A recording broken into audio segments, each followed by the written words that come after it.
that because it was a little low last time, and it is a little low now. I think I'm gonna raise it up a little bit.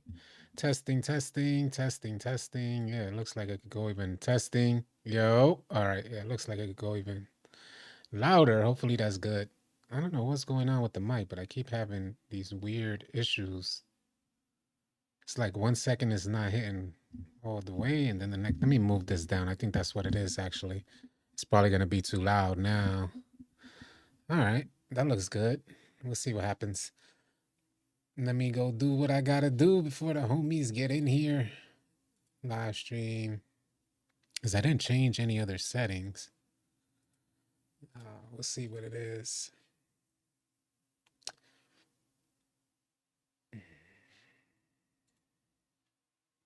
Let me go into the live city. Here we go. No, not you, Siri.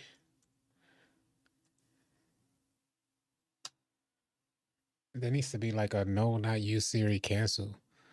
Does that joint be Siri be wildin'?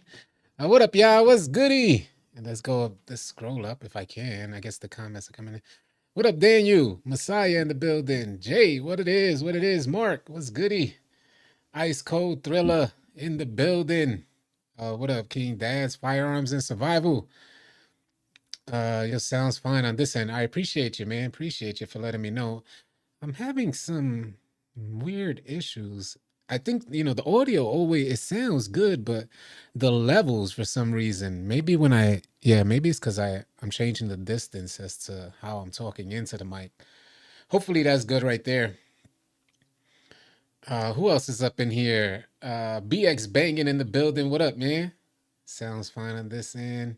Hoax in the building. What up, Hoax? Tristan, what's going on? Crispy. All right, that's what's up. Stevie Bird, do you ever stream without a hat?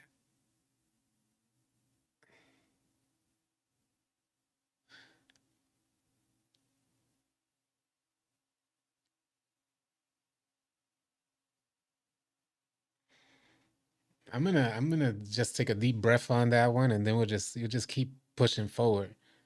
Man, I swear I don't know what it is. Are dudes just naturally weird? And you from the BX New York too? Are dudes? Let me ask you something. Being that you from the BX New York, and I lived all over the BX, 138th and Cypress, 169th and 3rd, 173rd, and Jerome, all over the BX. But just by the areas I mentioned, on Lyman Place, I lived there for a few years as well. You know what I'm talking about. Let me ask you something. You go up to a random dude you don't know and say, "Hey, you always wear a hat? What do you think will happen to you, bro?" I swear to God. And I hate when it's dudes who know what time it is. It really irks me when it's dudes who are from the area where I'm from, and they know damn well they would never say some stupid ish like that. Talking about, let me brush your hair, city.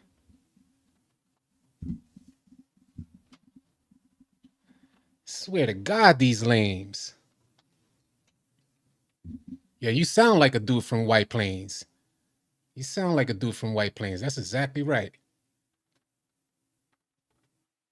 Fucking weirdos, bro. I had some dude earlier. So I had posted, let me share what I had posted for these lames out here. Let me share what I had posted. Starting early. Starting early, huh? Dude to get dragged, he tried to walk up to somebody saying something stupid like that.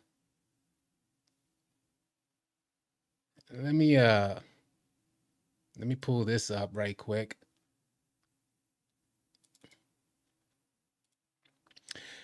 So as of right now, I'm like on this workout journey, trying to lose the belly fat and all this good stuff. Similar weirdo, like to the dude who just talked about who asked if I ever stream without a hat on. I shared this fitness journey of mine on Twitter. And I showed day 1 and then I showed day 30. And as you guys see in the post, it says, because I want to live longer. You understand what I'm saying? So primarily saying that this is about health. This has nothing to do with looks. Although looks are a byproduct, there's more about health, living well, eating right, getting peace of mind, things like that. And some idiot randomly, like I mean, I get it, bro. I get it. A lot of y'all didn't have fathers in the picture, and I didn't have my father in the picture either. But I had a ton of friends. They were my brothers growing up. And when I say a ton, I mean a ton. A lot of us. So we help keep each other accountable for lames like these dudes. And some of these dudes don't have that type of guidance to show them how to be men, to show them that you shouldn't be looking at another man too closely. But anyway, I post that up. I post this up. And and everybody, the comments are fairly good initially. Like everything is great. And and I also posted it under the caption of share your guys' fitness journey so you guys could give me inspiration, because I need as much inspiration as I can, because this journey is tough. Some weirdo leaves a comment as if we knew each other for years, leaves a comment and says, yeah, matter of fact, I guess on the pictures, my beard, I guess folks don't really like my beard. So he says, yeah, your beard is it's a little too low. Random weirdness, bro. Yeah, your beard is a little too low. You might want to fix that or something like that. Some weirdness. So I said, my response to him was, I'll take a look at that, Cupcake. My response to him was, I'll take a look at that, Cupcake. You ever think that maybe you're just looking at other men too closely? Now we're talking about health and wellness. We're not talking about looks, but you can't help it. Some men are so envious that they look at everything except what you about. And I've always seen right through these kids and men, or men that act like kids. I see right through them. And me and dudes like this, we don't really get along. Because you guys are set on a different path. You have different priorities in life. So he tells me, nah, that wasn't a shot. And talks about I'm sensitive. And he says, that wasn't a shot. I'm just trying to offer you tips for swag. Help increase your swag. First of all, I will never take any advice from another man who's looking so closely at another man. You got your own demons to fight. Secondly, I'm out here wearing dad hats. You think I'm worried about swag? Third, I done lived everything New York has to offer. Everything. The streets, anything you name about New York, I done lived it. Real life stuff. Not crazy. I'm not talking about I'm crazy and I'm thugged out. None of that. I just been there. And I didn't just pass by. Just so you guys understand.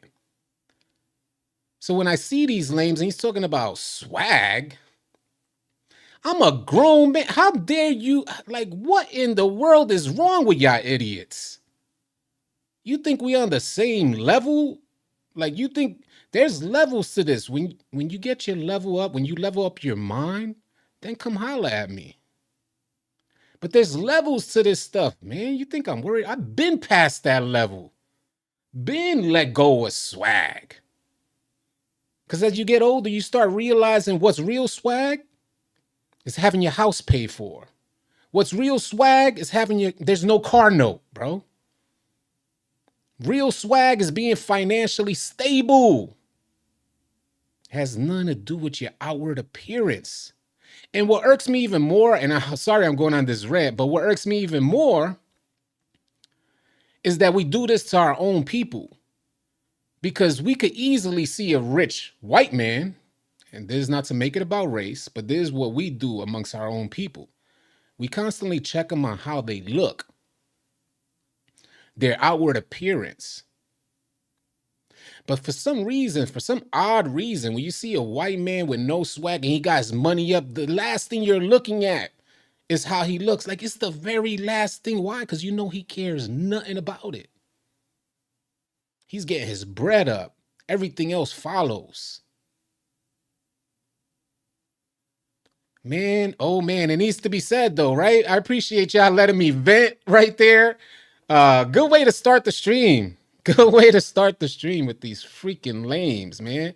We need this guidance in this 2K community because we got too many lames who are stuck inside the house. And these are your, like, how do you say, developing years. I had my developing years outside. So when I did something stupid, I got smacked in the back of the head by one of the older dudes. So there was always accountability. Like I always had that level of accountability. These young folks ain't got no level of accountability. So they say something stupid, and because of the online anonymity, they just go on about their day. Unfortunately, what ends up happening is they're gonna end up having that seep out IRL. So, like the homie from the BX, you're gonna be commuting one day home, and you're gonna say something stupid like that, and somebody's gonna slap the ish out of you. And you know what type of time it is. Stop playing, man. We are not on the same level. I am not a kid. I'm older than probably half the folks in this stream. And although I may look younger, don't let it fool you. I am not a young dude. Stop the nonsense, man. What up, Slim? Look at Bill Gates, how he dressed. Facts. Tell him, Slim. Tell him. We need to redirect our focus on this stuff, y'all. A lot of us.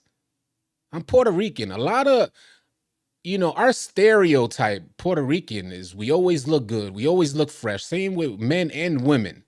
As if everything is primarily based in looks. That's not the case, B. Go to the BX, is flooded with Puerto Ricans. New York is flooded with Puerto Ricans. And if that's the stereotype that you develop, let it go, bro, because I ain't the one. Just because I look good for my age doesn't mean I wear what I look like on my sleeve. That's just a byproduct of my hard work, my efforts in life. But since young, since a kid, I've always wanted to develop my mind. My mind was always my priority. Mind and peace, always my priority. Enough said. Let's not make this stream any lamer than it already started out. Because I'm not trying to preach to the choir for the folks that are in here that already know better. What up, MBM Cody? Appreciate you coming back through, man. I haven't been on here in a while, but I don't know if you remember me. I used to pop in your chat a year or two back. Might have been 21. What's up? What up, Stephen P? What's good, man? Appreciate you coming back as well. Your channel grew a lot since. Yeah, we out here, man. We're trying to get to 100K. It's the big goal for us. Let me make sure that this is right here. Do I believe in God? I'm Christian. Yeah, I'm Christian.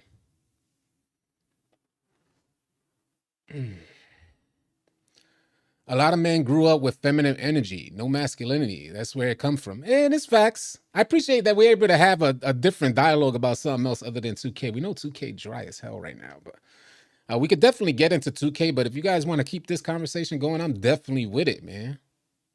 Because you know what, y'all? I'm dead serious. Even when we was younger and we was in the PJ, sitting on the bench till 3 a.m, these are the conversations that we would have with the homies. If we're not trying out some new game that we used to run games like, because there'd be like 20 of us lined up on a bench. And we would come up with a game like, all right, you go take the stage. And the stage is like right in front of us. You have to stand up. And you have to try to make somebody laugh. We do stupid things like try to make somebody laugh. Whoever laughs first got to get up and take the stage.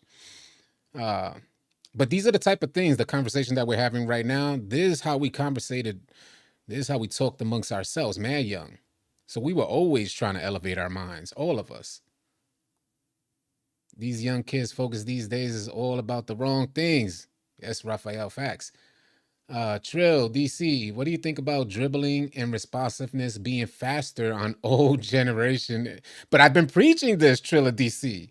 Haven't I been, for the folks that have been coming through to these live streams daily, especially over the last few days, that's exactly what I've been preaching, is that the older games have way more speed and they were way more fluid in their movement.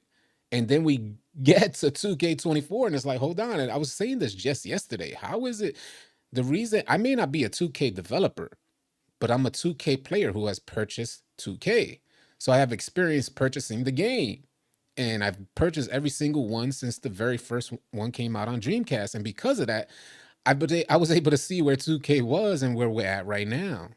And it's facts, like the homie said, it was just way more fluid, faster, and everything. Yeah, we do subscriber Sundays in our Discord community. I haven't been playing 2K much over the last few weeks, but when I was playing, we run with everybody. We try to mix it up a bit, but the people that I normally run with are the folks who have put forth an effort in trying out for the lunatics, because there's over 100 lunatics. There's over 30,000 members in our Discord, but there's over 100 lunatics. So we definitely get with the folks who put forth that effort to try out. Crossplay did not delay the game. Maybe it did. Maybe there is a factor that causes a delay, but crossplay is not the reason for what we have right now. That's because it's been like this before they introduced crossplay. Taye234 said rec with randoms is fine with me. I play casually only with randoms, and hold on. And I made it to the purple thing. All right, nice. You made it to the purple thing, Tay. That's what's up. Tay made it to the purple thing, y'all. The impact lag, the input lag this year is out of control. Also, them making you miss jump shots on purpose. I feel the same way. It seems that there has been, maybe that was actually the crossplay that increased that input lag, because I feel the same thing. That input lag is silly, bro. And like I said, what's worse about 2K in general is that you don't have an indicator that lets you know how many pings you're going into a game. Similar on Call of Duty, you could decide whether or not you want to back out if it's too high a ping. 2K doesn't have that. And although 2K has done a great job with masking the effects of latency and lag, when you're in a game, and if you play 2K on a daily basis, you start noticing when you have a responsive game, where it happens probably once every 10 games or probably longer, once a day. When you have a responsive game, the game feels flawless, like flawless. But the good majority of your games seem to be on high latency or a high ping. That's what it seems like. And in 2K24 is way more noticeable. Way more noticeable. I will say this, in random rec, for us players in the black, not all of us are trash. I stay in the black and prove people wrong day by day. But if I'm being sold, I'm quitting ASAP. I don't think all blacks are bad. And I'm not talking about race here for the goofies who want to try to clip this. Like, yo, City said he doesn't think all blacks are bad. These folks are so goofy. But but nah, I don't think all black label players are bad. It's just wow. We be seeing some wild stuff out there. I'm curious, what's your rep, All City? I'm started. I'm like 70% started 2. Like I said, I haven't been playing. I should have been started 3 already, but I haven't been playing. I stopped a few weeks ago. But yeah, I'm started 3. Always purple, damn near on every build. I got 7 builds on purple with random rec, 86 win percentage this season. Just gotta be lucky, man. That is lucky as hell, Jamil. What up, Agent Q? What's good? What up? Don't mess with Texas. What's goody? What does 2K24 need to fix to make people actually play the game for more than just a few months? That's a good question, Ethan. It's a good question.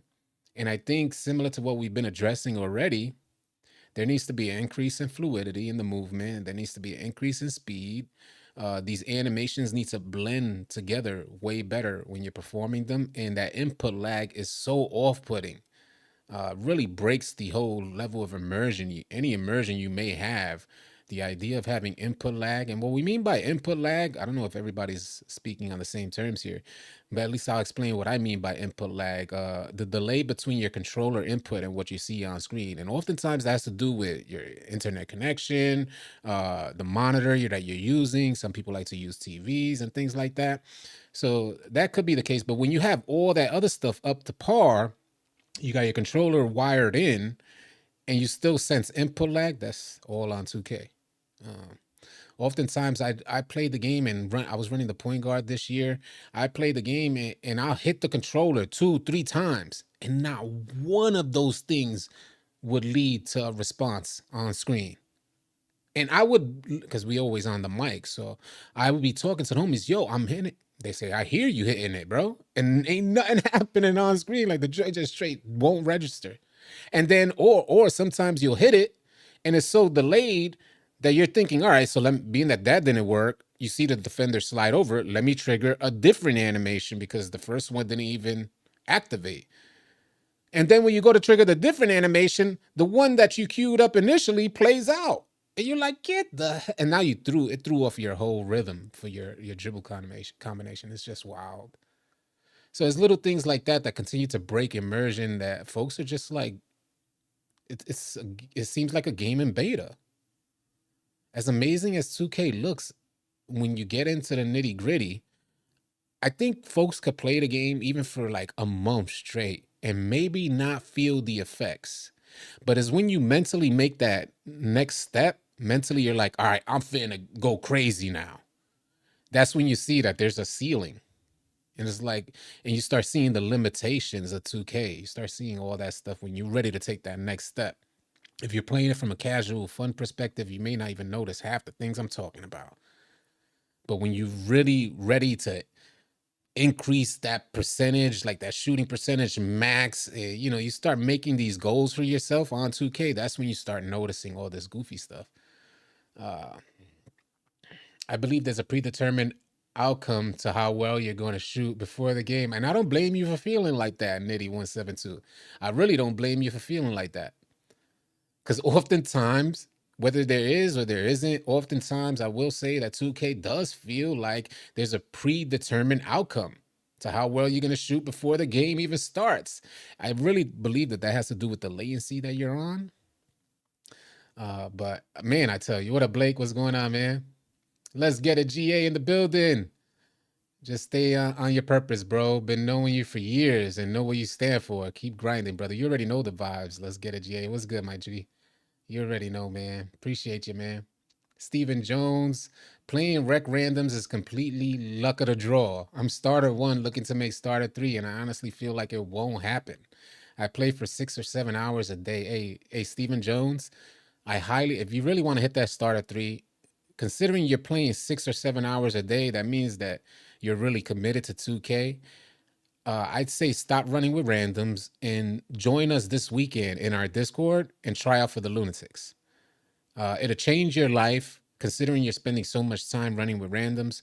When you start running with the Lunatics, at least you'll be running with folks who know how to play the game. And if you're playing that much, I'm expecting you to have that aptitude to complete the tryouts.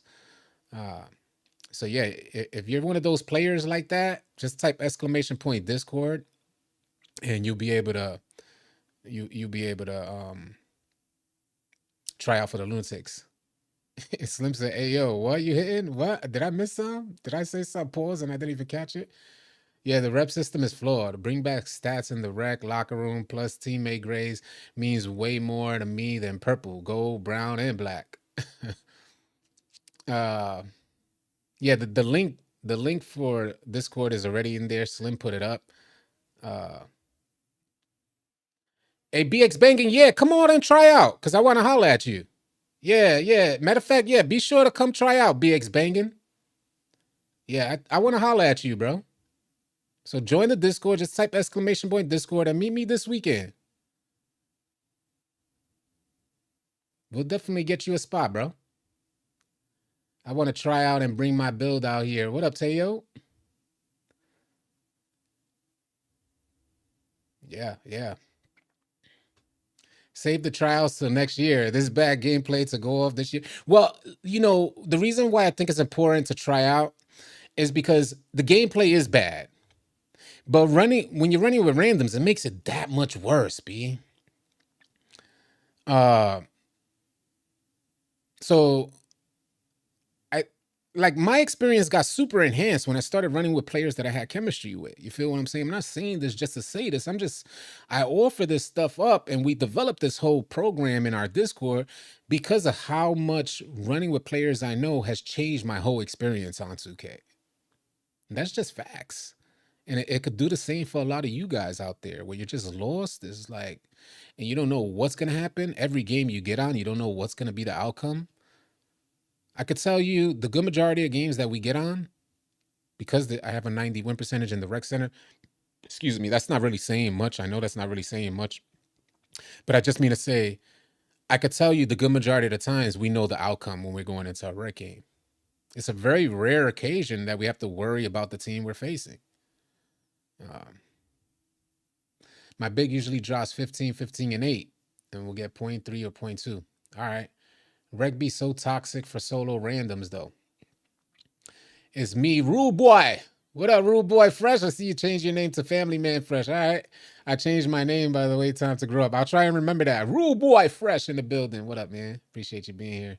The worst randoms be the ones who are 1 and 12 and still talking. Yeah, they are the worst. Ain't nothing worse than folks who don't even know, like, how bad they are. Sit down, Dada's in the building. Your facts, though, right? J. Rel. Ice Cold Thriller B said he ain't lying. Hey, ain't nothing worse than them folks that they don't even know how bad they are. Like they did 1 for 12. You know, it's one thing if you're trying to learn a new position. Like when I was, salute to all the folks that were running with me and stuck with me through those hard times at the point guard position. Because man, I wouldn't give us a L, but if we get the lead, that's when I start shooting because shooters are going to shoot. And then to learn that point guard position, there's so many different shot timing fluctuations that you need to learn. So you gotta shoot. Like you just gotta shoot. And even a miss is a learning experience. So I can understand if you're learning a new position and you're shooting and you maybe go 1 for 12. It's never acceptable. It was never acceptable to me, but those are part of the trials and tribulations. But you got to get better. You can't lose at your teammates' expense. What up, Coach Z? What's good, man? Do you guys run ProAm or just rec? They oftentimes run ProAm. There's a lot of lunatics, yeah. There's a lot of lunatics. They're running 10s often. When I play, I primarily play rec. But there's always lineups. Like you just go into the chats and you'll see the party chats and you'll see the people in there. The worst feeling is looking at random's profile and see that they've been playing 2K since 2K16 and they're still butt cheeks. Like, come on. Well, you know, I get it, but 2K24 is a different game. It is a different game. There's folks from 2K23 that couldn't adapt to 2K24. Somebody had mentioned that 2K24 running point guard is like one of the easiest things. And initially, I think the dude's name was Albino on Twitter. I meant to clip that. I meant to save it. And initially, I was thinking like, what is he talking about? That's crazy. That's blasphemy. But then I started thinking like, I have never been able to run point guard successfully in any other year but 2K24. What up, Fear Guy? What's going on? Tim and Tannis in the building. What up, Tim? The worst randoms are the ones that quit. Win-loss percentage is something, but you quit because you start off cold. Get out because your AI ends 10 and 13. Terrible randoms out there. There's something special about running with randoms and getting on the same page. It feels like pickup games IRL. You never run into a point guard center meta like in ProAm. Yeah, I get what you mean. And I was thinking that even when I was saying it, like there might be something special about running with randoms, but does that outweigh the amount of frustration you're gonna have to go through? Because there is something special when you could develop a friendship or gain a new teammate from the random experience. That's what I did initially playing 2K. There was this one dude, his name was Rod. I used to run with him consistently and we would just go to the park and we met in the park.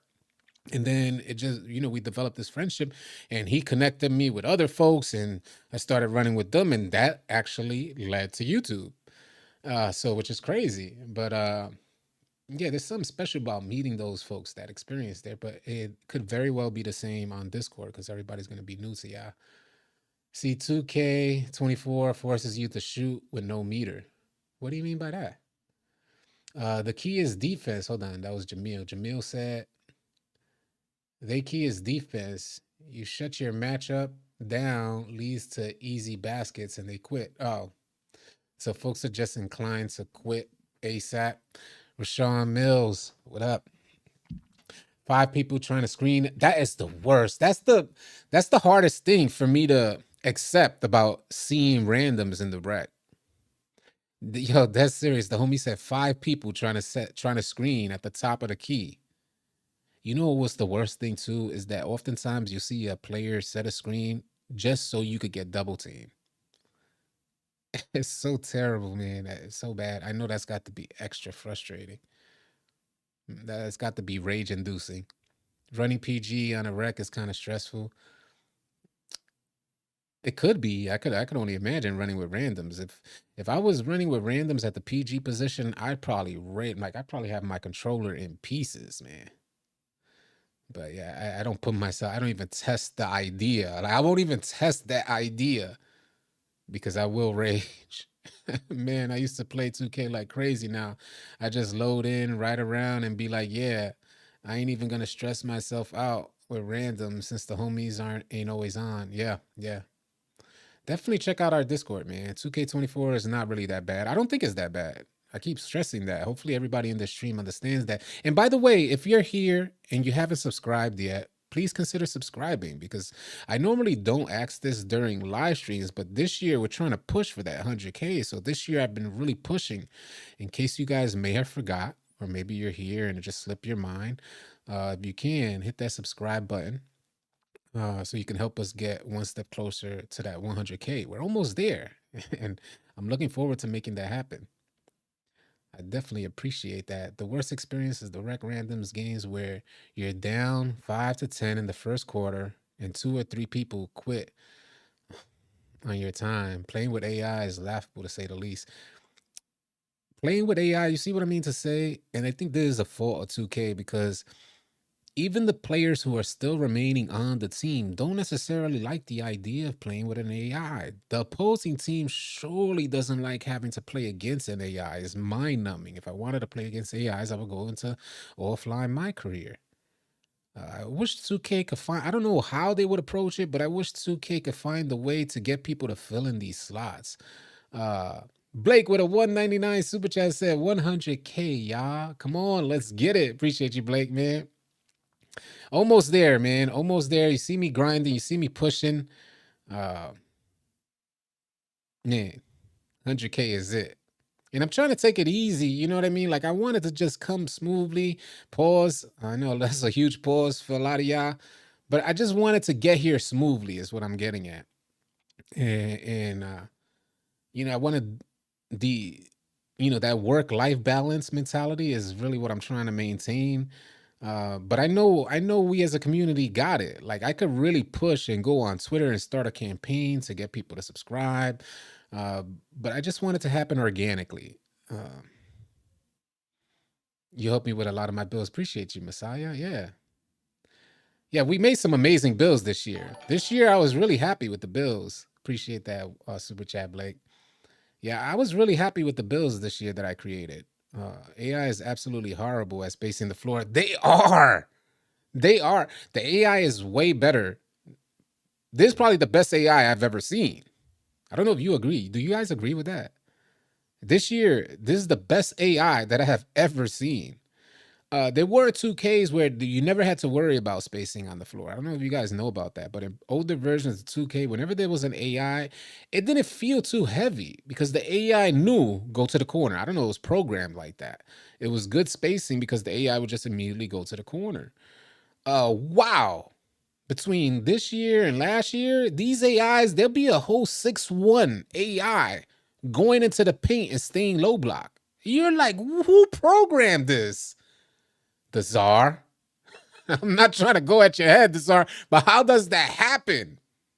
How does a 6'1" point guard AI go sit low block? That's so insane, man. So insane.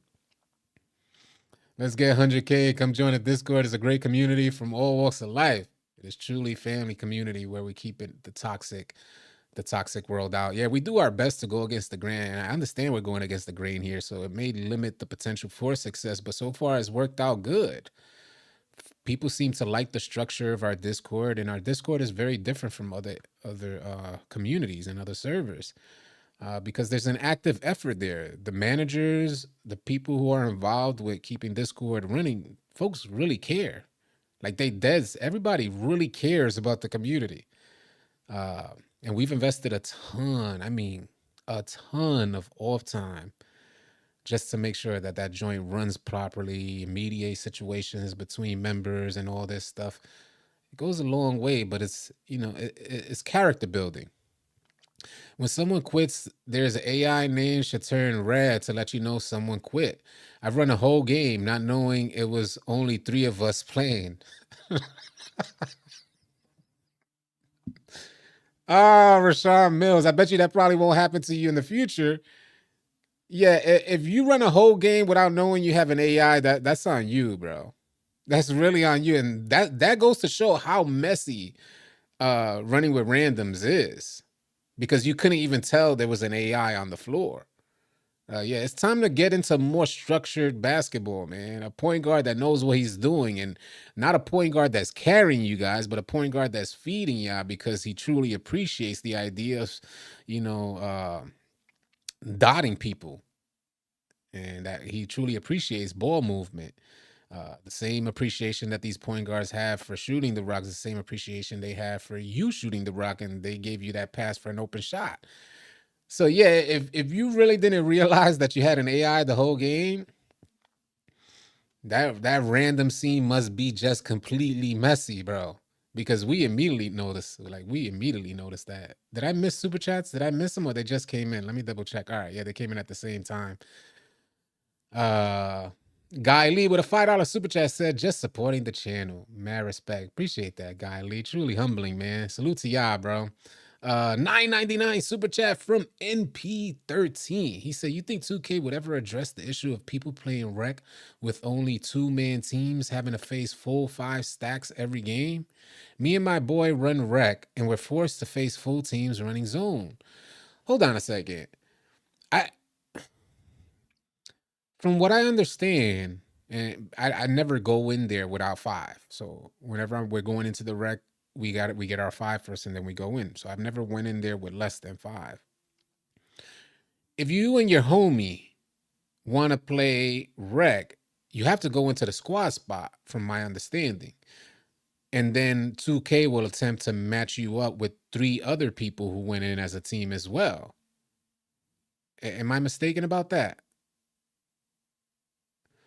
So the only way you could have everybody a random on the floor is if you go into the solo door, and then everybody's a random.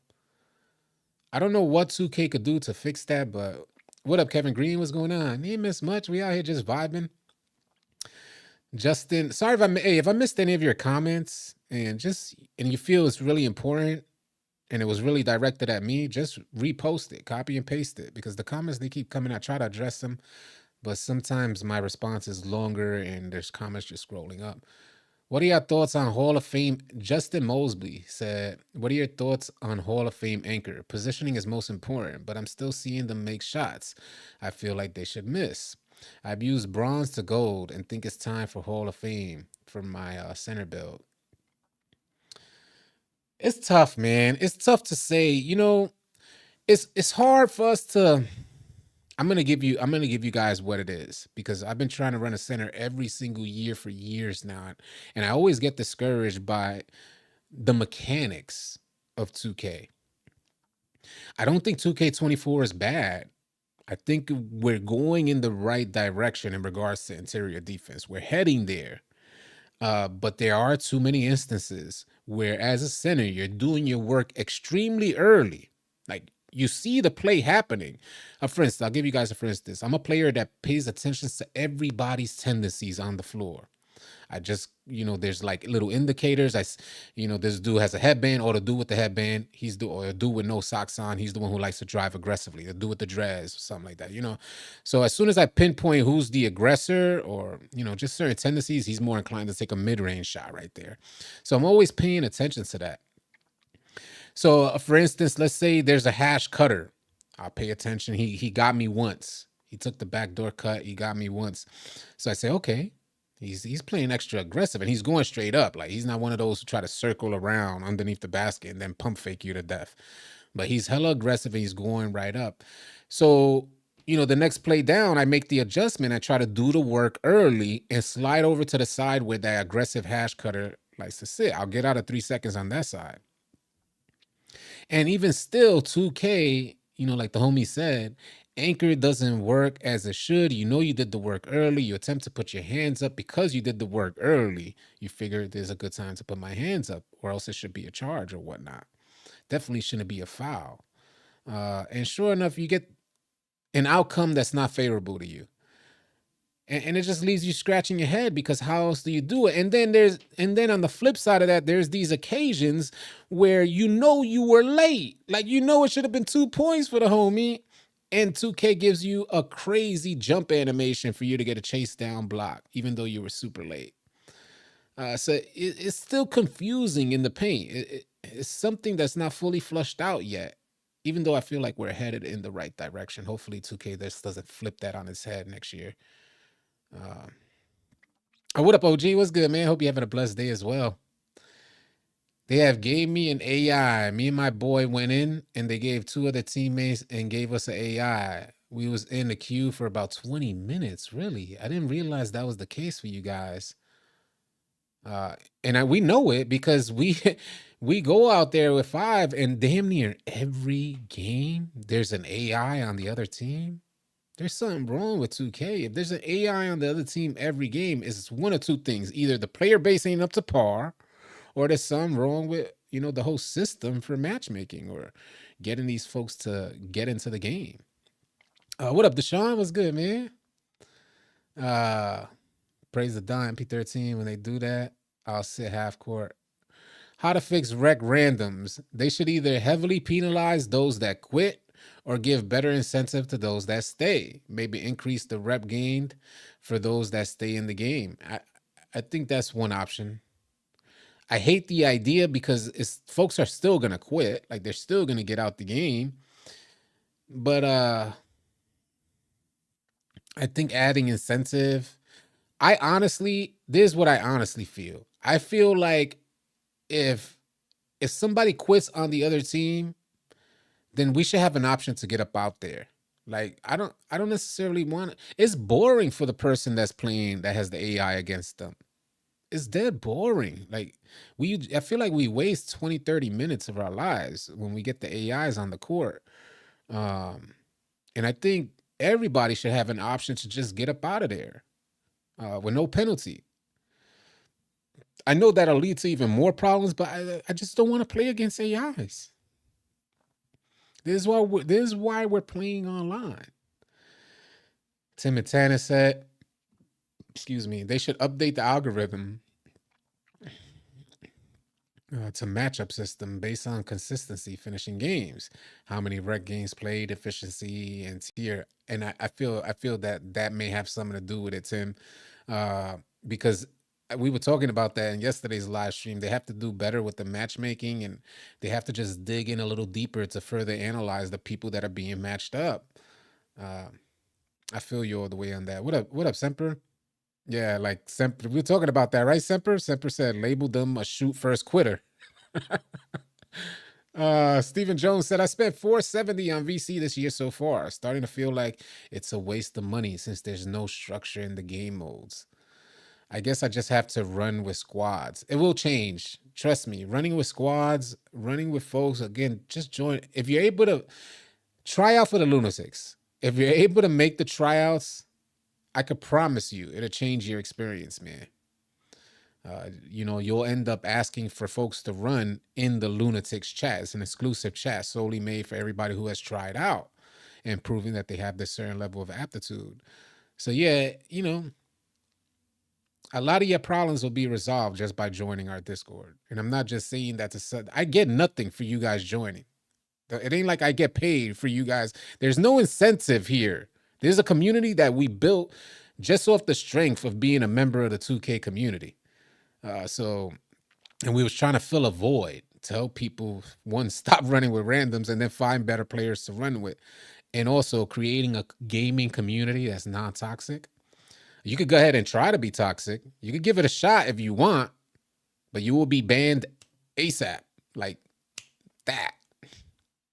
So we really do our best to go against the grain and limit the amount of toxicity that anybody may experience in other gaming environments. So I spent 470. I read that they just need to do what other online PvP games do and do some kind of skill based matchmaking. You know, they have a million metrics they can use. I feel the same way. They got to have enough metrics to really define players. Just like we're able to, it's crazy because we're able to look at a player card and say, nah, B, I ain't running with you, bro. Nah, it ain't going down. And why can't 2K just do that? Like, why can't 2K just follow some of the metrics that we kind of follow and leave those players who are lower overalls or not as developed or, maybe suffering to play amongst their own kind so that they could develop at their own pace? It may just be a mess forever and they may have to make a choice to get better. But yeah, man, the mixing and matching, I know folks are just fed up. They just need to take away the ban thing altogether. It's tough because playing devil's advocate here, I feel like they should take away the ban thing, but also there needs to be accountability for folks quitting out. As we see, folks quitting out didn't stop with the bans. If anything, we seeing AIs in a rec game just as normal as any other year in 2K. Just as normal, if not more for that matter. I got my feet up. I'm chilling, vibing out with y'all. This is cool, man. Not another skill-based matchmaking for basketball. I don't know how they would go about it, but there seems to, you know what I really believe, y'all? I believe that there just aren't enough higher tier players. Higher caliber players, there aren't enough. And this is what I've been trying to stress this as well. It seems like the core player base for 2K, they upped and dipped, bro. And now what you got is this revolving door of players who really don't take the game too seriously.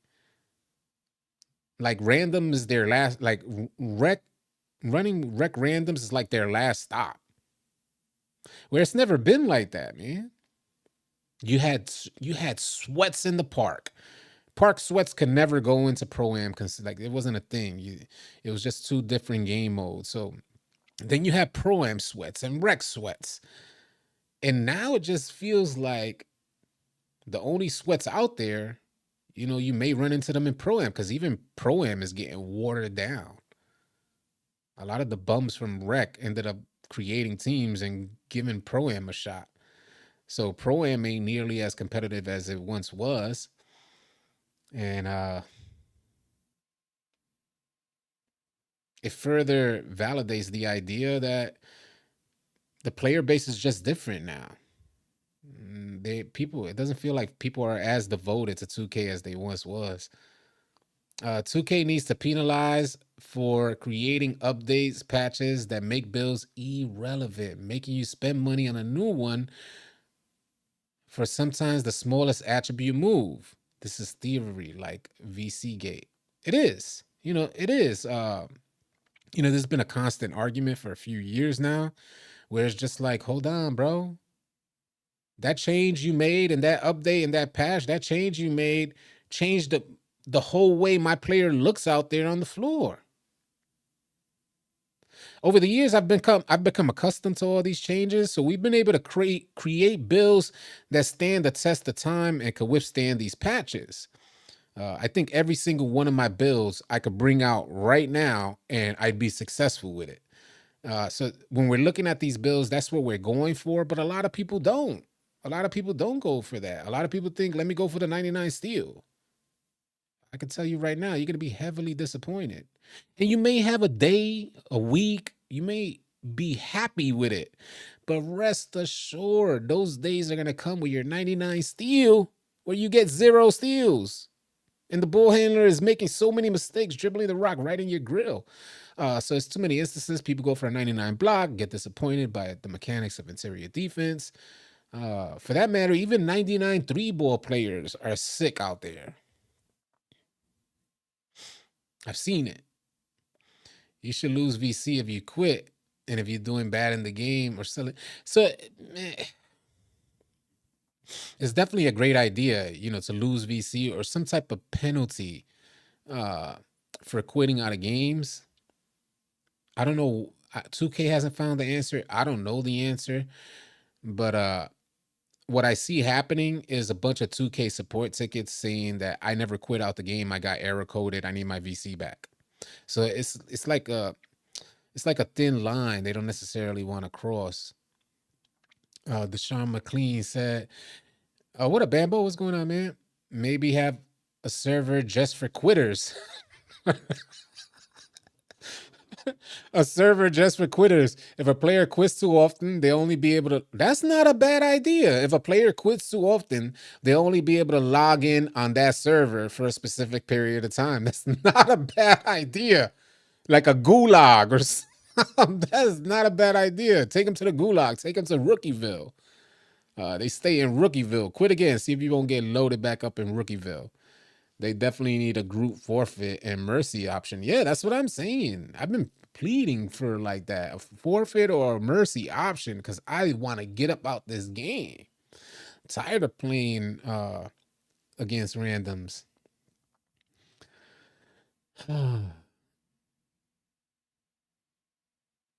Talking Sauce said, just get rid of squad rec, combine pro-am and squad rec, full 5. Make it if you walk in with 5, it's team pro-am. Interesting. We just got the option for squads rec, and I think it was received fairly well. I think a lot of people received it well, but I don't think 2K anticipated this change in the player base. I don't think 2K anticipated seeing so many blacks, browns. I don't think they anticipated that. It's rare. It's a rare occasion when you come across a team of purples, and we are one of those teams that you'll see consistently. It doesn't seem like there's enough purples who go into the rec and play together. And I don't know how 2K fixes that. I swear, when I'm sitting back like this, say I'm running PG that day. I'm sitting back, and when I'm running PG, I don't necessarily want the most difficult games because I'm still fairly new to PG. So I like competitive games, but I don't want the most sweaty games. When we come across golds and purples, if we come across a team that's filled with golds and purples, no black, no silver, I immediately sit up. I'm like, oh, all right, we got a game, yeah. And I get to motion like, yo, let's sit up. But damn near the good majority of my time, I was sitting back chilling. And I have never been able to run point guard in no other 2K sitting back. I'd always have to be like right up on the screen. So there's something to be said for that. We need better reputation system. The fact that the grade system still doesn't matter is weird. It is weird by now, facts. Not a bad idea, but then you'll be stuck with trolls that sell and won't be able to get out. That's funny. They'll be stuck in Rookieville forever. Why is there a hitch every catch and shoot? Like, do you know how hard it is to guess the animation you're gonna get? And I understand your frustration, Key Roden. I definitely do. A lot of that has to do with your jump shot, and I could tell you it's not only this, but a lot of that has to do with your jump shot and also the pass accuracy from the person that's passing you the ball. Just keep that in mind. Higher pass accuracies allow you to get a quicker range in motion when you're going to shoot. Uh, but that's not to say that you're still not going to receive these little delays, which I've noticed the same thing. I've noticed that a lot of it has to do with the latency on your server, the input lag, the responsiveness between that, whether you're wired in or not. There's so many factors, and that's what's so confusing, that there's no clarity on it. And one game you may shoot super quick, or in the same game you may shoot super quick, and then that next pass, which looks exactly the same, you'll get this little hitch. So it's really weird. I was silver tier and 4 teammates in black tier, and they gave us a team with 5 all in ghost status. Yeah, I already know, man. I already know. If you quit, you get an injury. Worse if you quit more. Like break his kneecaps. It's much easier to get purple as a center as a random. That's a problem. Yeah, yeah. And we don't we that's crazy because it's so easy to hit purple with a center. Uh and you still don't see purple centers. A quitter server or maybe have them load into a rec center as a fan watching. Ooh. Like they can't quit. Like folks can't quit out. If they try to quit out, they'll, if they try to dashboard or whatnot and get back on 2K, 2K will put them in the stands of the same rec game they just left.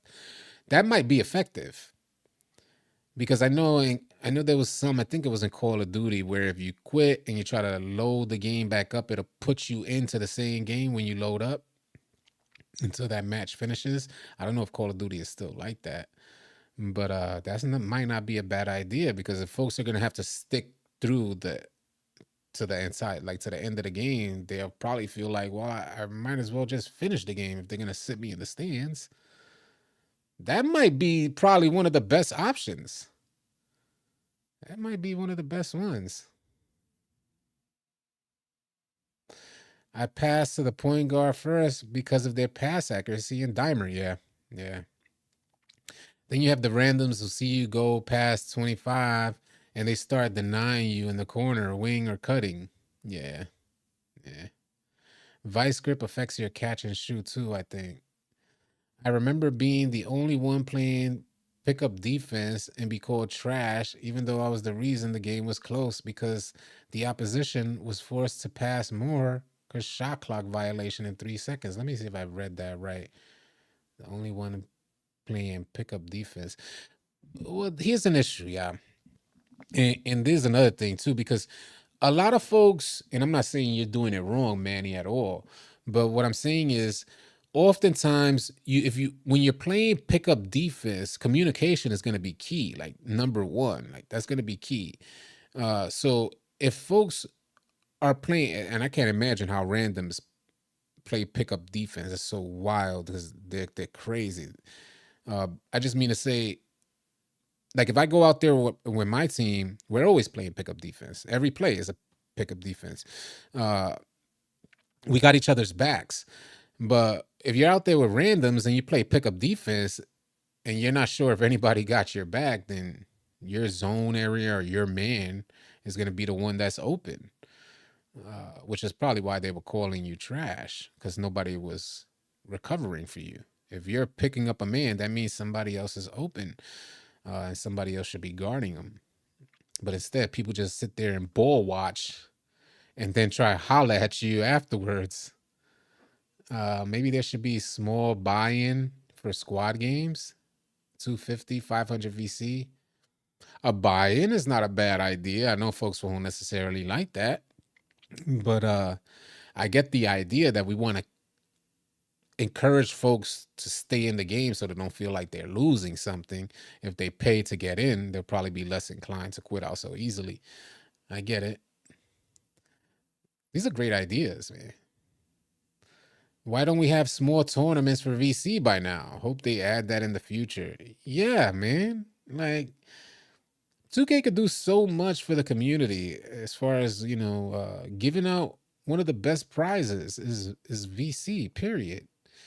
In 2K20, that was my legend here. I hit for 1,000,000 VC on back-to-back days off the wheel. I made videos about this and everything. But, one day I got on, spun the wheel, hit for 1,000,000 VC. I was super excited. The very next day I get on and hit again for 1,000,000 VC in 2K20. And here we are in 2K24. And what you see is 750 VC. I know some folks were hitting for some VC out there. I've seen it. But it just seems like 2K doesn't give out the best reward. What will make people the most excited is getting VC. And they don't give it out enough. They act like as if it's real. I guess it is real money to them because the more they give it out, that means that that's someone that's not paying for it. But that goes to show you like how tight a grip they got on the whole VC thing. That they understand that if they give it out, then that's a lack of a sale. which is crazy to me. They should just continue to give it out, let it spread. Folks are still gonna, they're already addicted to the process. They're still gonna buy. Uh, he said, "Do not say buy-in while 2K is listening." They need to bring back glue hands. We don't need none of that. Who said that? Messiah Adams. I get if you're new to 2K why you would say bring back glue hands, and I get why because of what we're experiencing in 2K24. But for folks like me who've been on the game for a long time, we didn't need glue hands. Like that was great. Bullet passer, glue hands were badges that were we didn't need that. There was never an issue with the passing animations to even think of the idea of I wish I had a badge for passing. The same goes with catching animations. It was never an issue with catch animations. They somehow arose, and that may have been due to whatever poor coding they have on 2K. Those issues may have arose through that coding, and then 2K put a badge to kind of patch it. So weird. But I think they should just get rid of the whole idea of the necessity for glue hands or bullet passer. Those are things that should be solely based off your attributes. So they're athletes out there, 2K acting like they're not athletes, getting them hats and BS. Yeah, facts. I got so many hats and I don't even wear them on my player. Animation that don't even know where they are. The VC rewards are so bad, people don't even bother going, getting them, and getting affiliated. Yeah. 2K should, Jordan Better said 2K should increase the VC earnings, my career gains, 5,000 VC part games, 8,000 VC win. Yes. Yes. Say it again, Jordan Better. Folks, and the same goes with losses. That's exactly right. Increase the winnings for folks who win and increase the L amount as well. So that way they at the very least they say, well, at least I'll just get this, this 5,000 VC off this L. See, the problem is that 2K would consider increasing those costs, like increasing the winnings. But when they increase those winnings, I think a good majority of us already know. That means everything else in 2K is going to increase. So if they increase the winnings so that it'll even out and it just look different. You know what I'm saying? So if you're paying way more for something, then what the hell is the value of your winnings? So I think 2K would increase the cost of everything and just give you increased winnings and say, but you asked for this. That's how 2K be doing. It's like Bruce said, they give you what you want, but they're going to give it to you with a crazy twist that makes it make no sense. I already know the vibes, man. In 2K20, I hit the unlimited skill boost twice and a limited Gatorade 3 times. I wish. I really wanted that unlimited Gatorade. I really want unlimited Gatorade and all that. I've never got that, like unlimited boost, unlimited Gatorade. Officially said, City, you should host Pro-Am tournaments every weekend. For example, 8 teams and best of 3. Well, they run Pro-Am every day in our Discord. But I get it, the idea of hosting tournaments, but they're doing that every single day in Discord. It's always active with Pro-Am runs, but they run 10s. And we do host tournaments. Just in case you guys don't know, we do host tournaments in our Discord. For cash prizes, by the way. So why ain't they just remastered 2K16? I think if they remastered 2K16, we will see a lot of flaws. I would like them to create a new game based around all the gameplay in 2K16. Like they just got to base it around that. Tim and Tanner says, stop trying to force me to play other modes that I'm not interested in. Why do I have to play Park to get affiliated? Yeah. Because I really didn't want to play Park. All City Slim said, tourneys and leagues starting back up soon. There you go. Appreciate you, Slim. They would never make a remaster with new technology and parting ways with that one game company that did so well on WWE and other 2K games.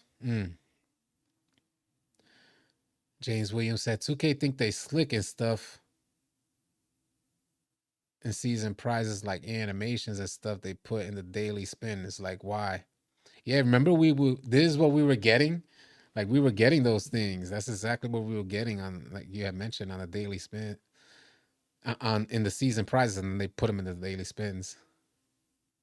2K17 has a lot of flaws, but it was still good.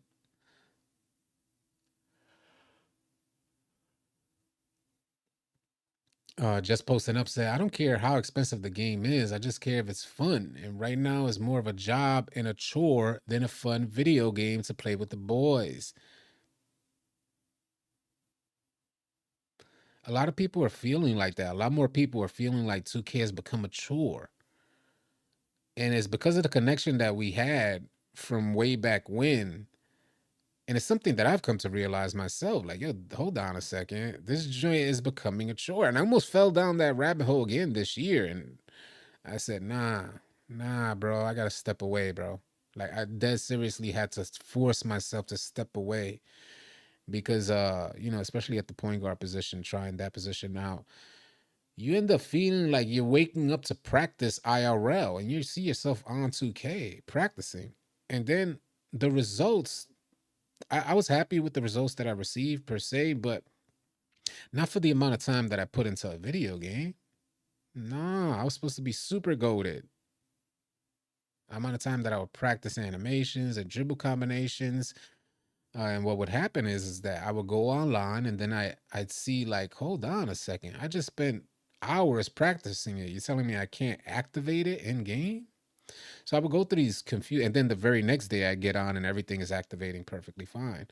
Um, it was those inconsistencies with 2K that turned me off and made me feel like my time was wasted and we're really at the mercy of 2K. That's how I oftentimes felt when I go online.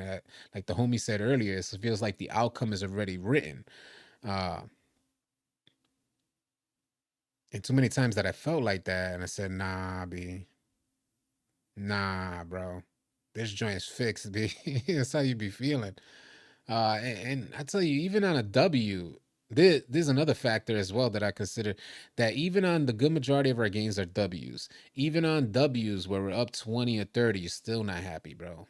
You're on the game like, 2K, come on, because you're playing each individual play. You know the W is a given. So you're like playing each individual play. You're trying to learn. When you have the mentality that you're trying to learn on 2K and get better at certain things, your challenges become different, right? I know for a lot of you guys it may be the same thing. So my challenges will become very different. I'm not challenging my opponents on the court. That's already written. We got the W already. But I'm challenging myself to learn this new move or activate this dribble combination and use it effectively. And oftentimes with the latency and stuff like that, you see that, yo, your hands are tied, bro, because you can't even truly increase or enhance. Uh, I guess to say develop your gameplay is what I mean to say. It seems like we're limited on developing our gameplay. I hate that rep is forcing you to play events to get the double rep, but there's no coins for it. Forced to play ProAm for it. Oh, really? I didn't realize that. I didn't realize that. J Frog, what up, man? Look up Aiden Ross Ronnie 2K clip from last night. Aiden went off on how Ronnie blackballs people in the industry and more. Interesting. Appreciate that. Let me write that down. Uh, thank you for letting me know about that, J Frog. Give me a second. I thought he was with Soldier Boy last night. Was that it? Because the last clip I seen was with him with Soldier Boy. Uh Aiden Ross goes off on Ronnie. Beautiful. Yeah. Yeah. Service down again. Don't say that. You serious? Yeah, the servers are down. Look at the homies are saying the servers are down. Unreal. It's getting disrespectful, bro. I can make a free to play basketball game that can get park with new animations and new intro that can make it look really good to the buyers. What do you mean, Fear God? You're a developer. Appreciate you, Bambo. Please do a video about that city. Yeah, if if it's good stuff, I'll do a video on it for sure. I'm gonna check into it. I'm gonna check into it and see what Aiden had to say. Because people, when we talk about like the politics of the stuff, it's like one side of us believes that is really real. Call of Duty, it is. Then, I don't play quick game now. People, when we talk about these politics, you're like, yeah, it's a video game. It ain't that serious, right? Until you find out that one of the head honchos running 2K is out there blackballing regular people. You're like, you won't even expect someone like that to be that petty, especially being that goofy. You would think, if someone's extra goofy, you don't expect them to be petty, right? Because then you want to slap them, like for taking it serious, or you might take it personal. Like, homie, you think you're gonna get serious with me? As goofy as you are, you think you're gonna get serious with me? You start taking it personal, so maybe you want to slap somebody.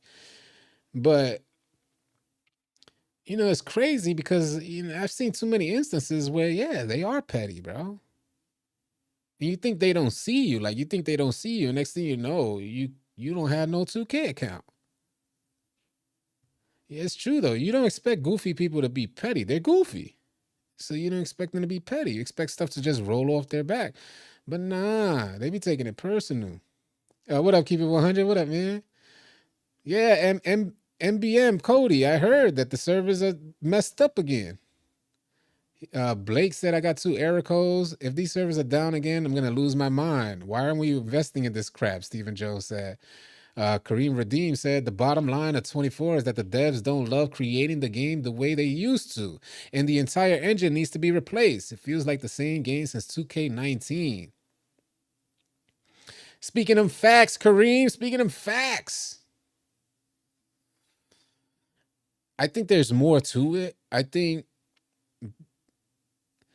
the business side is so heavily engrossed in gameplay development that is changing the way developers are able to use their creativity in regards to that's what I think is happening. I could be mistaken. It's all speculation, all my opinion. But what I think is happening from what I seen, the trajectory and how things have changed from where it was when there was no microtransactions. When there was no microtransactions, 2K found ways to really immerse the player, like to really make the player completely fall in love. And it was like great ideas that you would think most developers would not incorporate into the game. 2K was adding those ideas in. And then, like I mentioned, it was somewhere around the 2K19 area where, microtransactions started infiltrating gameplay. And now we got what we got, where it seems like they're just trying to wing it. The main priority is encouraging folks to commit to a microtransaction. And it seems like it's going into every aspect of the game, whether you're on a VC deficit. It seems like every aspect of the game, there's this huge approach toward every single aspect of the game, putting you at a VC deficit so that you're encouraged to purchase a VC pack. And it's not hard. That's the crazy part, because I did it this year. It's not hard. It's not difficult to play this game without buying VC. It's not difficult. You really can go without buying VC, and you could play good. I've done it this year on 2 players. You can get enough VC to get your player up to par. But like I said, when you start increasing your challenge and wanting to play against players that are tougher out there, wanting to increase the level of competition you play against, that's when things then like they change on you. But if you're like one of those people who go to work and you're chilling and you're not really invested in the 2K lifestyle, you're like, yeah, let me load this up. I play my career. I'm good money, and you'll get a lot of VC. it's software as much as it's theirs. If you could turn it into a C plus work and get A plus grade, wouldn't you? I kind of feel that way. I think we are both at fault. I think the community is at fault for not waking up. And bottom line is 2K should find a better way, especially, when you watch the two, hear me out here, y'all.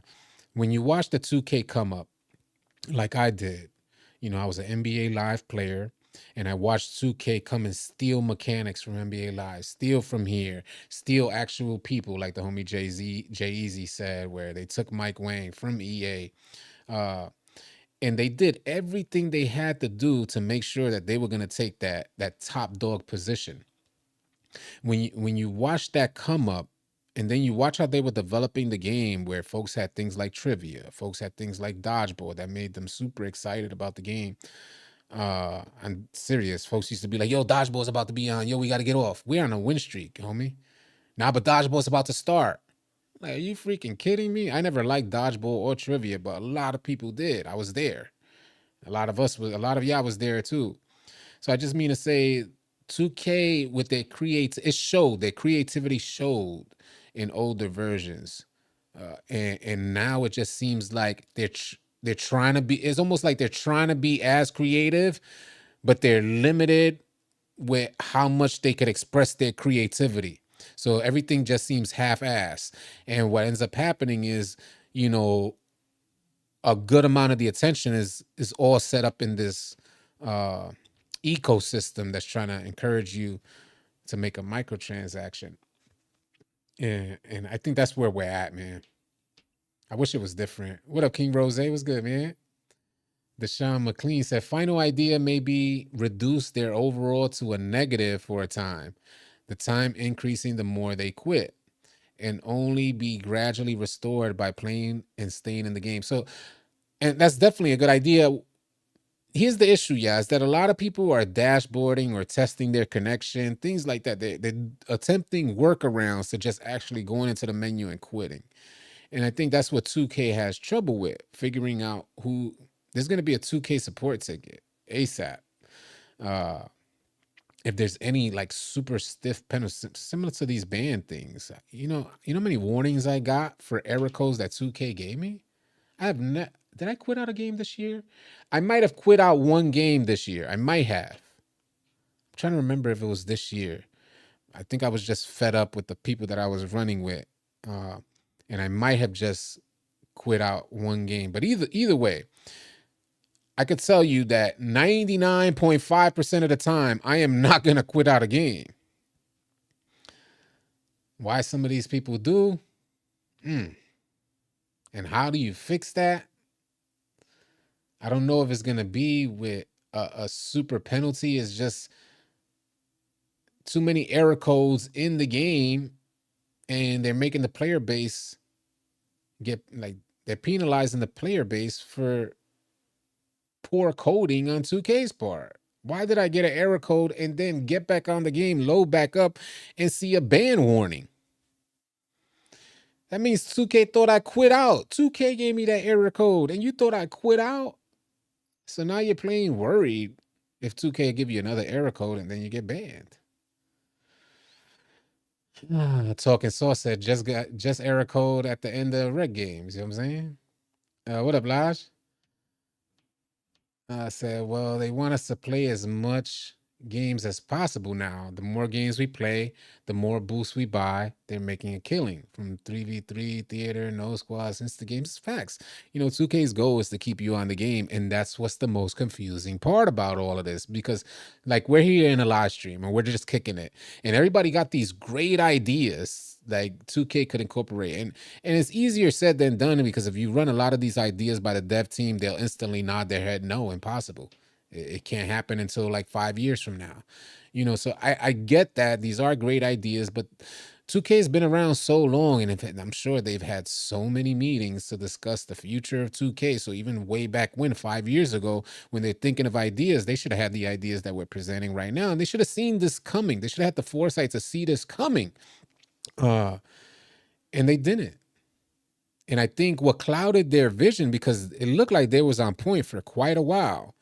What clouded their vision was trying to create a game for microtransactions instead of trying to create a game for the player base.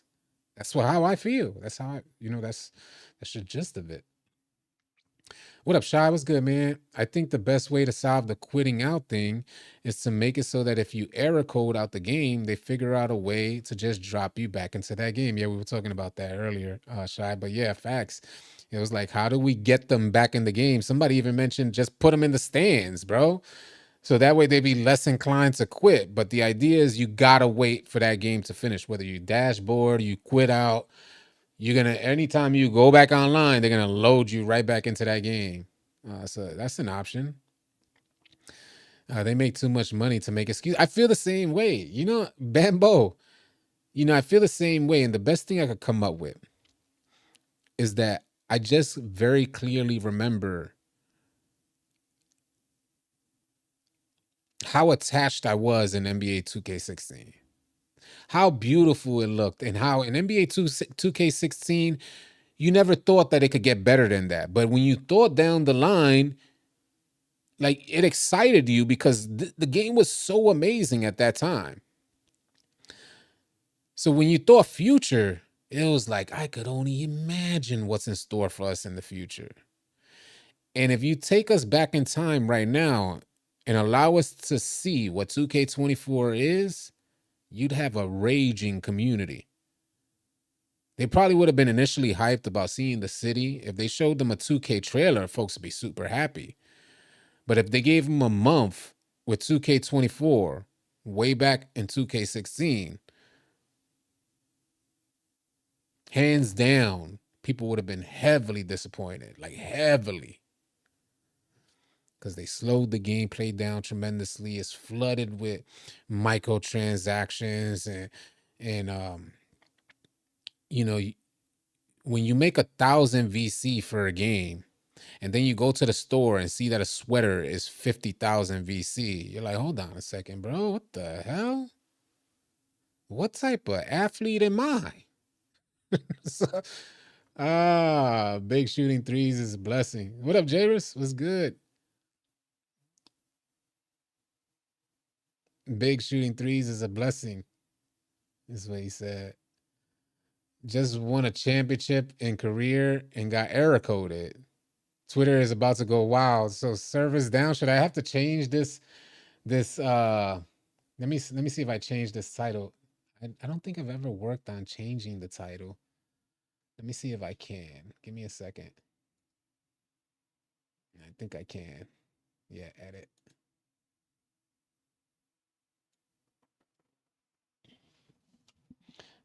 We might just get a spike in players.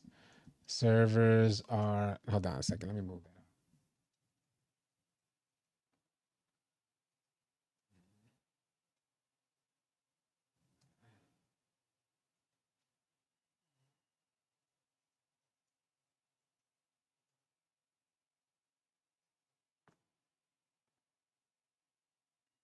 Save that. Give me 1 second. I'm gonna try to save this title.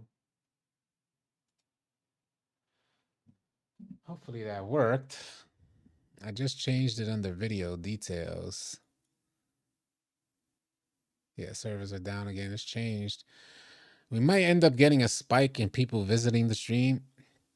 It's crazy how the servers are down again. What are we? Are an hour and a half in already? Damn. We've been running through these streams like crazy. The way we kicking it and folks quickly share their feedback and all that stuff. Just played a red game and got error coded right after we won. It worked. Thanks, Tim. Thanks, bro. It did. Thanks, Slim. Yeah, we might end up getting a spike in viewership. We'll see what happens. It'll be dope. Again, if you're new here, drop that sub, man. While we just kick it here. I suspect 2K as a business is just neglected by Take Two. Like they intentionally not budgeting enough money toward the development team and QA. That would solve half the issues right there. All right, so let me help put this in perspective for you, Sterling, because it is a legitimate thought process that maybe their budget is limited. I don't believe that to be the case, and I hope you guys see this in just a little while. For instance, Hookbang was a company. I'll give you guys like a timeline sort of thing to kind of, whether you believe something like that or not, because it's a possibility that maybe they're limiting their budget, but I don't think that's the case. Because Hookbang was a company that used to help 2K make games. They were involved with 2K21. And now, if I'm not mistaken, they're the ones who are responsible for creating the current gen versions of the game. They were just like third-party contractors per se. And what 2K ended up doing was buying them out completely. And this is in recent years. I think it happened in 2K22 or at the beginning of 2K23. They bought them out completely. And not only that, they ended up building them their own office, which is now called Visual Concepts Austin. So, the idea of the lack of budget. Another thing that I just want to add, in case you guys don't understand the scope of what 2K actually is, there's a headquarters, and the way they describe it is that it's like its own world. That's how big these headquarters are, solely for 2K, not Take-Two, solely for 2K. That's how much money they're bringing in. 2K alone. And on top of that, I just want to add one other thing. Last year, it's in the best interest of Take-Two CEO or the CEOs, whoever's up top. I know there's two of them. I know it's Strauss Zelnick, and there was somebody else. I forget the other dude's name. But I made videos and I talked about this when it happened. It's in their best interest to allow 2K a sufficient budget, because a huge part of their bonuses are based in microtransactions. And I'm talking about the top two dogs. And those two dogs last year, or over the last couple years, it started the first time that they signed the contract, they got about 30-some million to share for only two people. That doubled the next year. So it was last year that they got about 70-something million to share between two people. This year, 2K has increased their sales, I'm sure, with these level skips and the season pass and all that good stuff. So they're going to make even more money. I imagine that that's going to give them some like 150 to 200 million to share between the two people. And this was all in a report, by the way. This is not me just speculating. I dropped videos on this, so I just mean to say, I don't know. It could very well be possible that Take-Two may limit how much how much of a what you call that, a budget that they get. Is that very well a possibility, but when I start looking at the other things, I'm like, nah. Because you see Ronnie 2K, he's out everywhere.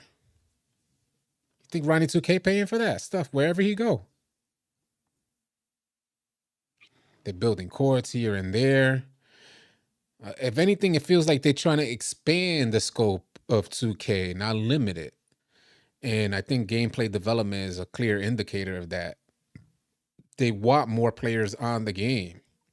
They want more players to get trapped into this ecosystem, the microtransaction system. What up, OG Buckets?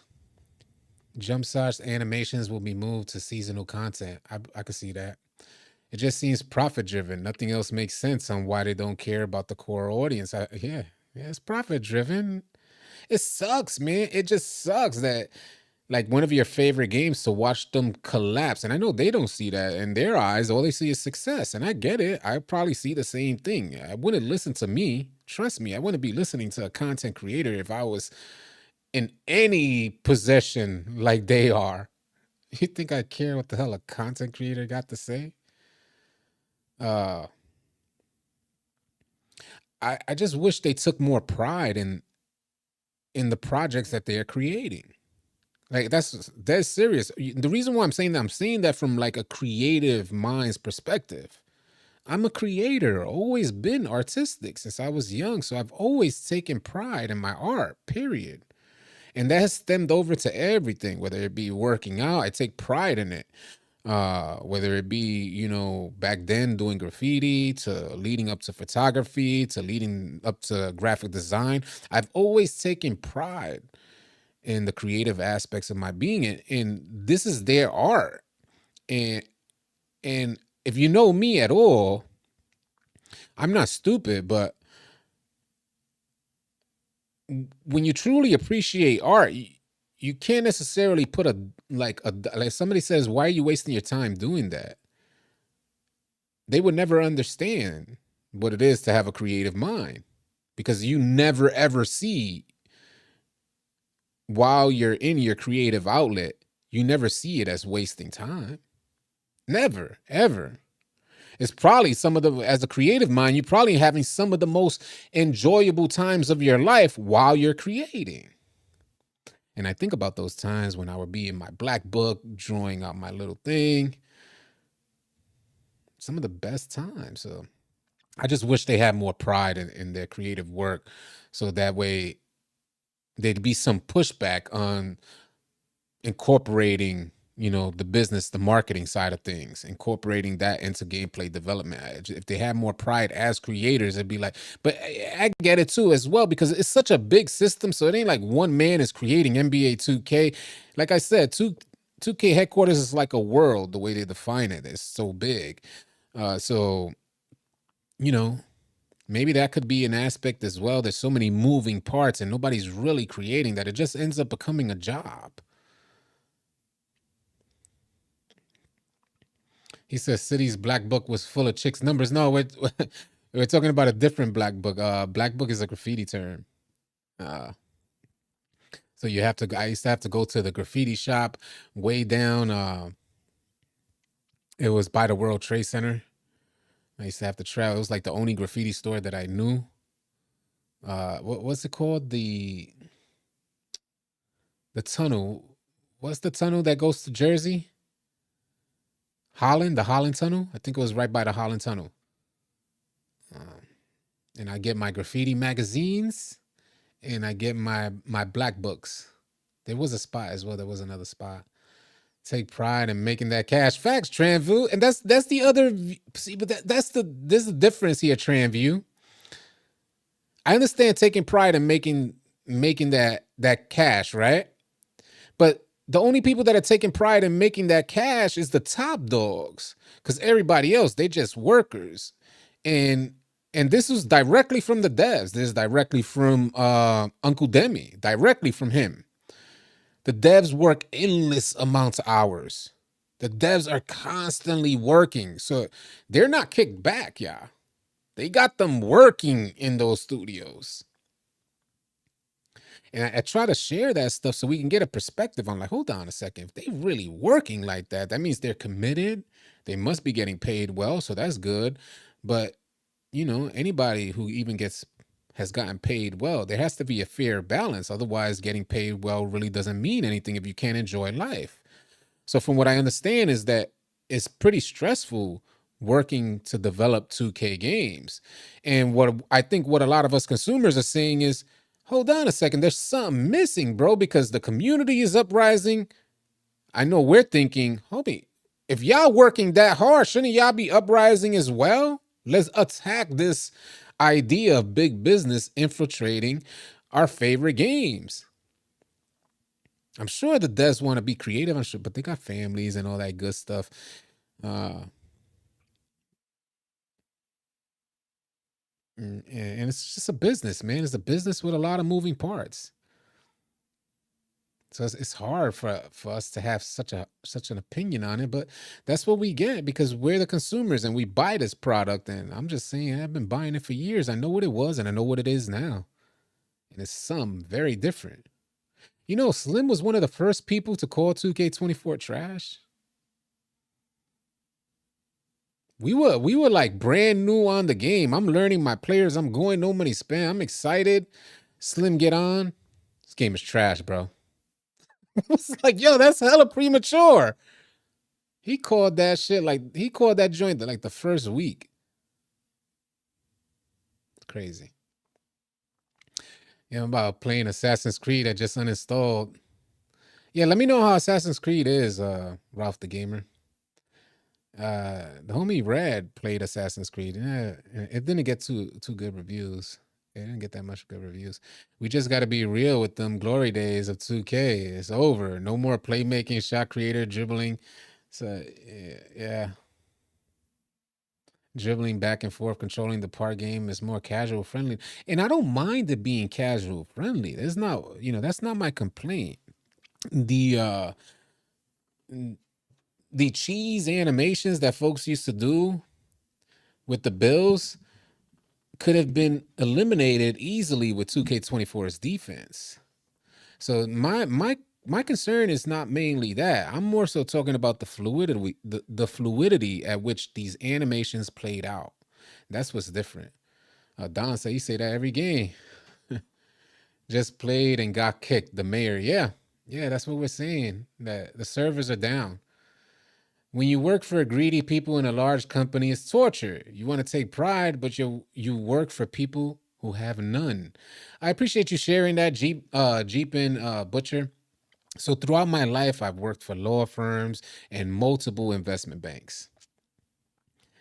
And I've got to see the culture of real money makers, not these regular dudes. I don't know if you guys ever been in a bullpen, but look up the term, you'll find it out. But to see it real life, these guys are dogs, man. There's so much money floating around.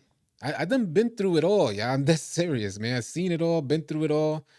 Worked in the music industry for close to a decade. EMI Music, 150 Fifth Avenue, 20th Street and Fifth Avenue. I've really seen a lot, man. And there's just so much money. You start seeing the business side of things, and it's like, ain't no way. It's just they'll never give it up, bro. And I think 2K is on that level. They ain't never giving it up. Messiah Adams says it's a great game. Salute to y'all who have had very similar experiences, like the homie said. I just think it'll be really hard to change 2K's way. And I thought they were. I thought 2K24 was it, but I was heavily mistaken. They upped and disappeared. And here we are having another live stream, just like every other year that passes, and talking about, damn, where did 2K go wrong? And I don't think 2K24 is a bad project. I don't think it's a bad project, but it's not where it's supposed to be. You left out the, man.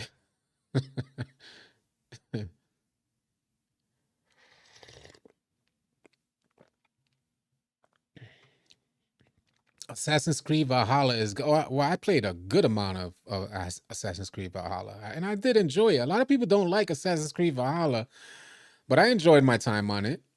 It was bloated, but it was worth it for me. I enjoyed it, and the map was gigantic.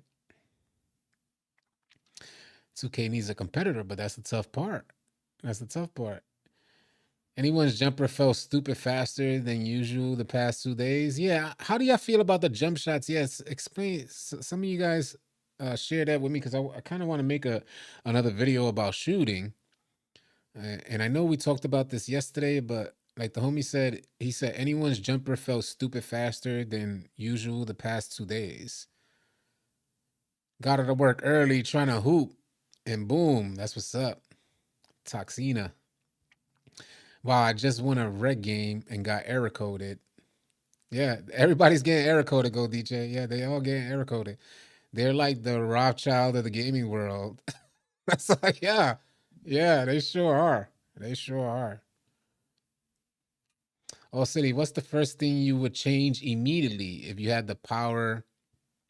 If you had the power, I guess you meant to make a 2K. So officially asked, what would I change immediately if I had the power to make a 2K? Whew. First thing. All right, if we're just talking about the first thing, the very first thing, if I walked in the door, the very first thing that I would do is eliminate microtransactions. I'm dead serious, bro. Like, yeah, there's only so much money that can be made. Um, I think gamers having options is good for the gaming industry. When I was growing up, we had multiple basketball gaming options, multiple football gaming options. Damn near every sport had multiple options. There, these markets weren't cornered like that. Um, so the first thing that I would do is eliminate the mic. I know that's easier said than done, but it's like, damn, a certain level of success. Damn, well, how much more do you want? Is what I'm a humble dude, so I wouldn't necessarily need that much. Um,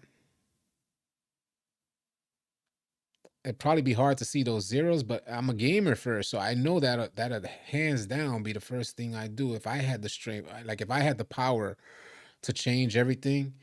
Definitely, I'd bring the integrity back to 2K. I would probably change my whole mindset, uh, and have a long term goal, and that long term goal wouldn't be based on finance. It'll be based on the player base. So I guess what I'm trying to say is similar to what Mario has done. I would probably take on that formula, where I would approach it to make 2K that house, because they already cornered the market.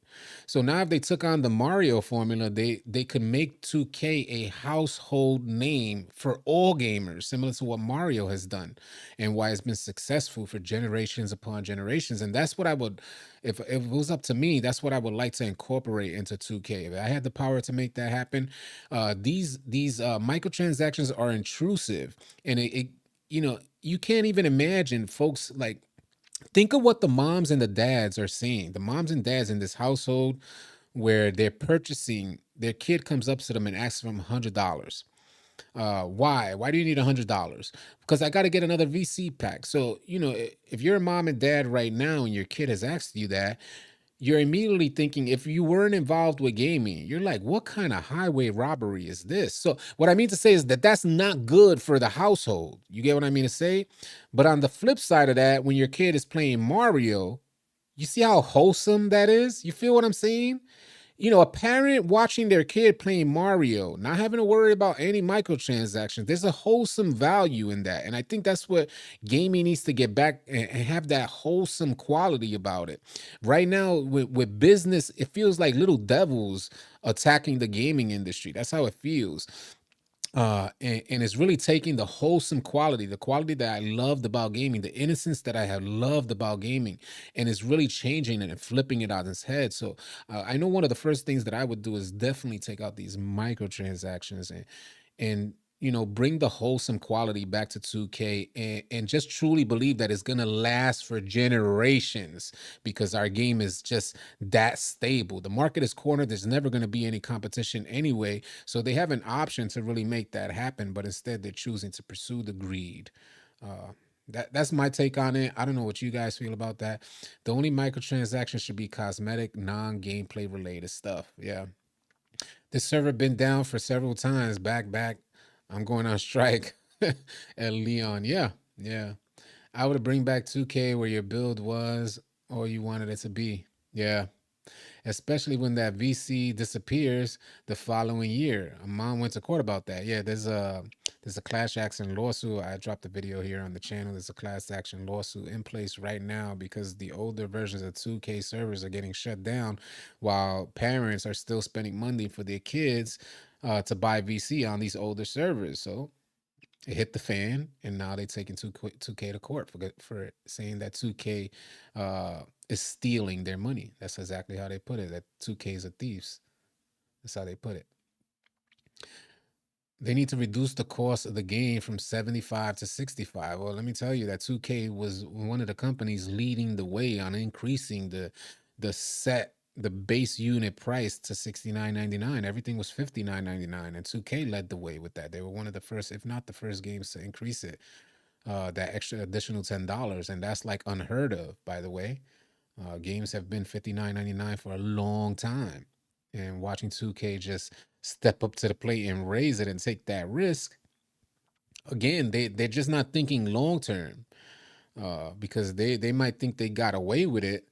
But when you increase a price on a game and offer a mediocre product, or at least what the community deems a mediocre product, whether 2K development feels like the product is amazing and they have all these stats to prove that they invested so much of themselves into the game, and it doesn't translate to the person buying it. Obviously, the Metacritic score right now from users is a 2.0, 2 out of 10. Woo!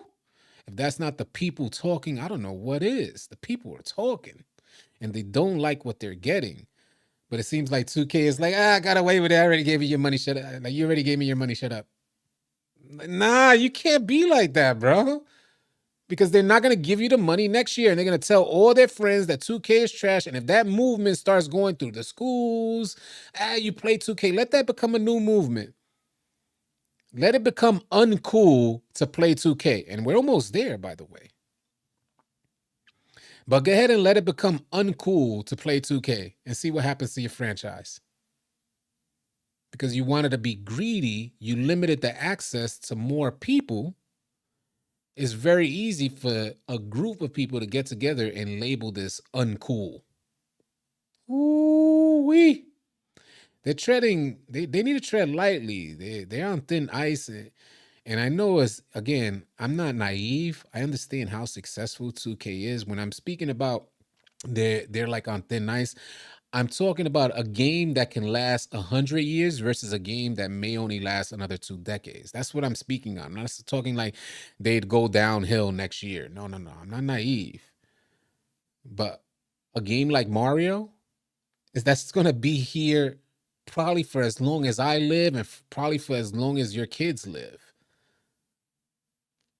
A game like 2K, like I said, probably they continue down this path, probably 2 decades. Crazy how the game already dead and it's barely January. Facts, Wheezy. The game is barely January. Like, what in the hell is happening? And I'm speaking of trends, yeah, because this is what we've seen over the last few years. Like, sooner and sooner, the game is dying down, and there's still a ton of players out there. But you know why we can't have a conversation about it? Because it's not the players that like to stay connected and have built this 2K community. These are that's why I keep stressing like a revolving door. That's what it is. Players that just come in, they play for a little while, and then they get back off and they're going off on this other. Where what 2K used to be was devoted 2K players, they barely even play any other games. That was damn near the whole community. Now it's different. It's February, bro. But it's still January. Yeah, February's tomorrow. Yeah. You one day ahead. I'm done going back to 2K23 till they make those servers down and then forget 2K. I'll never buy it again. That was Mr. Right. Why are servers down, Brennan? I have no idea. We haven't had any word from 2K, but if we do get word, I'm sure that's why I changed the title here, because I know the folks are on the game right now. So as soon as it comes back up, we'll be able to let you guys know.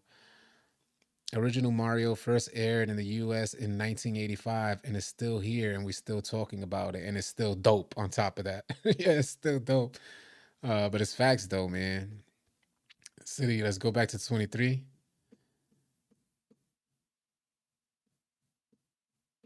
That's crazy to think I may do it for content purposes. I may even consider the idea for content purposes, but the whole process is all jacked up that I can't see myself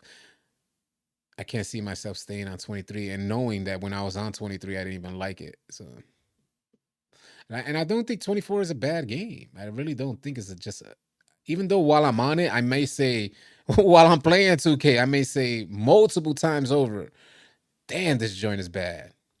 Because it's just so much goofy mechanics that you're looking at that don't make no sense. So you may hear me say it, but when I look at the overall project, it's not that bad. It's not. It's not like one of the worst 2Ks ever. Although I know a lot of you guys feel that way. Other dude, guitar. What up, man?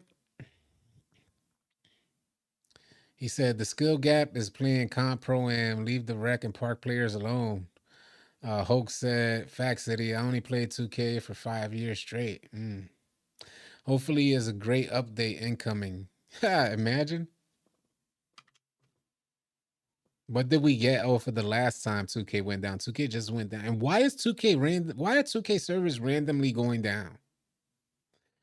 We already know your player base ain't up to par. Like, stop the lying. The player base ain't shutting down 2K servers. So why are servers just randomly going down over the last week? Hopefully, it's a great update, is what the homie said. 2K23 was way worse. Yeah, I feel the same way. I wasn't happy with my experience on 23. If you all go back to 23, your feelings will be hurt. I feel the same way. Yeah, like we'll just hurt our feelings. 2K is posting about Damian Lillard about the day instead of posting about the service. You know, 2K, they could give, they don't care nothing about the service. You know what's crazy? The 2K servers going down was something that kind of gave a spike to the 2K community. And 2K is so lame that I could imagine them messing. Just speculation. I'm not saying this fact, but I could imagine 2K, because 2K has been so dead lately. I could imagine 2K. They saw the spike in the servers going down last week. They saw the spike in 2K reference, and I'm sure. Well, I'm thinking that is it possible that they could have done this again, just mess with the servers again, so that way people could start talking about it again. It's insane, insane. It sucks that I can't put nothing past 2K. Like that's how lame they could be. As successful as they are, you would think there'll be a standard, like a limbo bar. They won't go below this point. Nah, 2K will go to the ground, bro. They'll go to the bottom of the barrel, as slimy as they are with all that success. And that's what I dislike, that they come across so slimy, even though they've achieved these ultimate levels of success. Hella slimy. I'm so sick of the servers, the overpriced VC, the same flaws every year. The game is just not fun to play. I used to have other games. Now it's just not competitive. That's what Woodrow said. And I feel you on that. And I'm not a 2K hater. Don't get it twisted, y'all. I don't hate 2K. I don't hate 2K24. I think it's a decent project. I'm just fed up. I'm fed up, B. And I'm like, I'm on that. You know what type of time I'm on? Unless you give me amazing, don't give me nothing at all. That's the type of time I'm on. It might be tomorrow's video. Unless you give me something super dope, keep it, bro. That's how I'm feeling. I'm still gonna buy it, but the microtransactions are hella different now. Cause I'm up on game. You ain't catching me out there no more. And I'm gonna tell as many people as I possibly can to put them up on game, the same thing that I had to learn about 2K. Because folks be naive. They just don't want to know. A lot of people don't want to know because they don't want none to tarnish their only outlet for entertainment. And I get that. But this is fake entertainment. This is not real life entertainment, bro. This is not even what 2K was 5 years ago. You understand what I'm saying? This is very different. This is a facade. It's like I said, smoke and mirrors right now. I think I won't be buying 2K25 when it releases. I'll wait. You know, I may give it a shot. I know it'd probably be it. It's tough. We'll see. We'll see where this ends up. Because I may just give it a shot and not buy 2K25. I may give that a shot and see how it affects the channel. Like, can I still deliver the news and stay up to par without buying the game?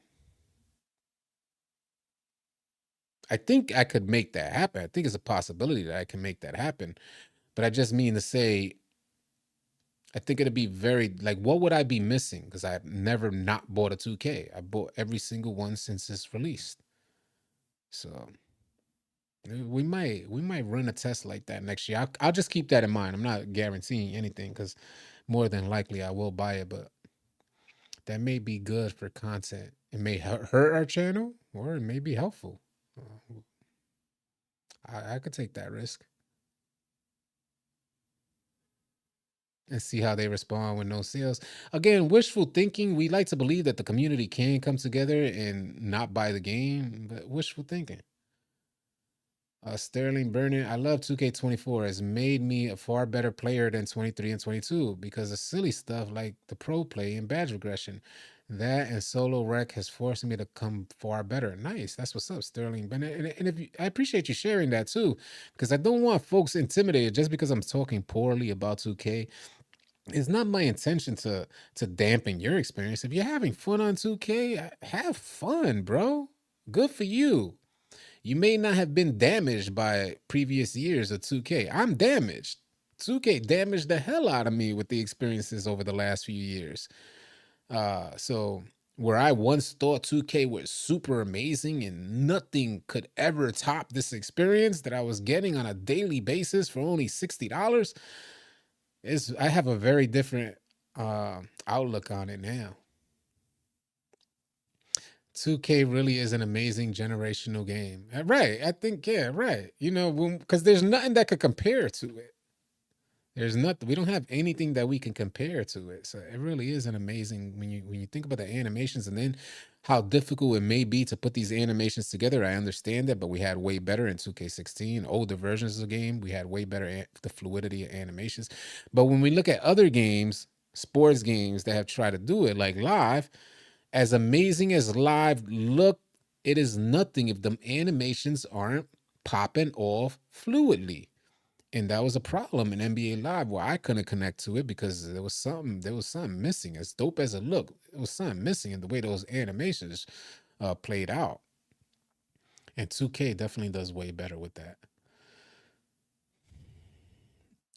Yeah, facts. Crossplay was the reason a lot of people came back. Next year, peace 2K. I think it was the reason. Did they fail us with crossplay? Because I don't think crossplay had the impact that it was supposed to deliver. Like I don't feel like crossplay had that. I don't feel like it. It was nice that folks could play now from different consoles on the same team, but that whole system, although it was probably better than we would have expected, it was still flawed. And now it feels like I don't know, maybe I'm just not involved in the events and stuff like that, but I don't see the benefit of having crossplay, to tell you the truth. Like it didn't change my game. If anything, when we get into the rec center and we're playing against Xbox players, that's when we notice the most amount of latency. Like we notice a heavier delay when we're playing against an Xbox team, not like one Xbox player, but when we're playing against an Xbox team, that's when we notice it's like, yo, are they Xbox players? Let's go check. And then we check that, we hit that button and we see, oh, they're on Xbox. That's why we're getting this delay. Imagine all they had to do was fix the latency and onboard steals. Yeah, I think latency is a huge factor here. Latency is something that could help increase the speed. But what I think happens, to tell you the truth, is that if they increase the speed of the game, that's when you're gonna notice the effects, like the true late. Because I feel like it's a cover up. I experienced 2K online when we used to play heavy 2K online park days and stuff like that, from say 2K16 to 2K20, you would have this whenever we went through high amount of latency, it was noticeable. Like there was no denying you're on a high latency because the delays were insane, whether you see lagging or skipping across the screen, or if you're hitting right on your controller, the player is going left two more steps until he actually then goes right. So it was like heavily noticeable. And what I'm saying is I don't think 2K has upgraded their servers to the point to eliminate that. Now it feels like there's just some, like it feels like the same thing is happening, but 2K kind of put a mask over it. Like there's an additional layer over it that kind of covers all the flaws and the latency. That's how it seems, because I can't understand how we went from that where it doesn't look the same, but it still feels the same. That's so weird. Maybe some of you guys who feel the same way about latency understand what I'm referring to if you've been playing 2K long enough. You ever mess with My Team Co-op? I never messed with My Team Co-op, but I have messed with My Team and I like it.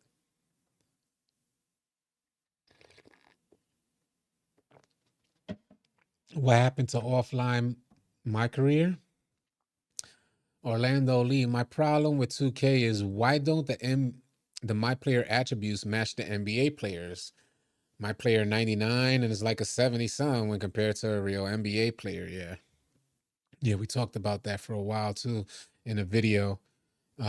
But yeah, it's so weird how you get your player to 99 and then you kind of like the homie said, you match it up and you find out you're really an 80. It's like, hold on a second. Only reason I was hyped about crossplay was to be able to play with my son who's on Xbox. Bought him 2K on release. He played the first month and hasn't been on since. It's so unfortunate, man, especially during that first month. It was definitely complicated. 2K didn't know where they wanted to go. Uh, the first couple weeks were amazing, and then of course 2K want to make some changes unnecessarily. 2K the only company I know that when they touch some, it turns to shit.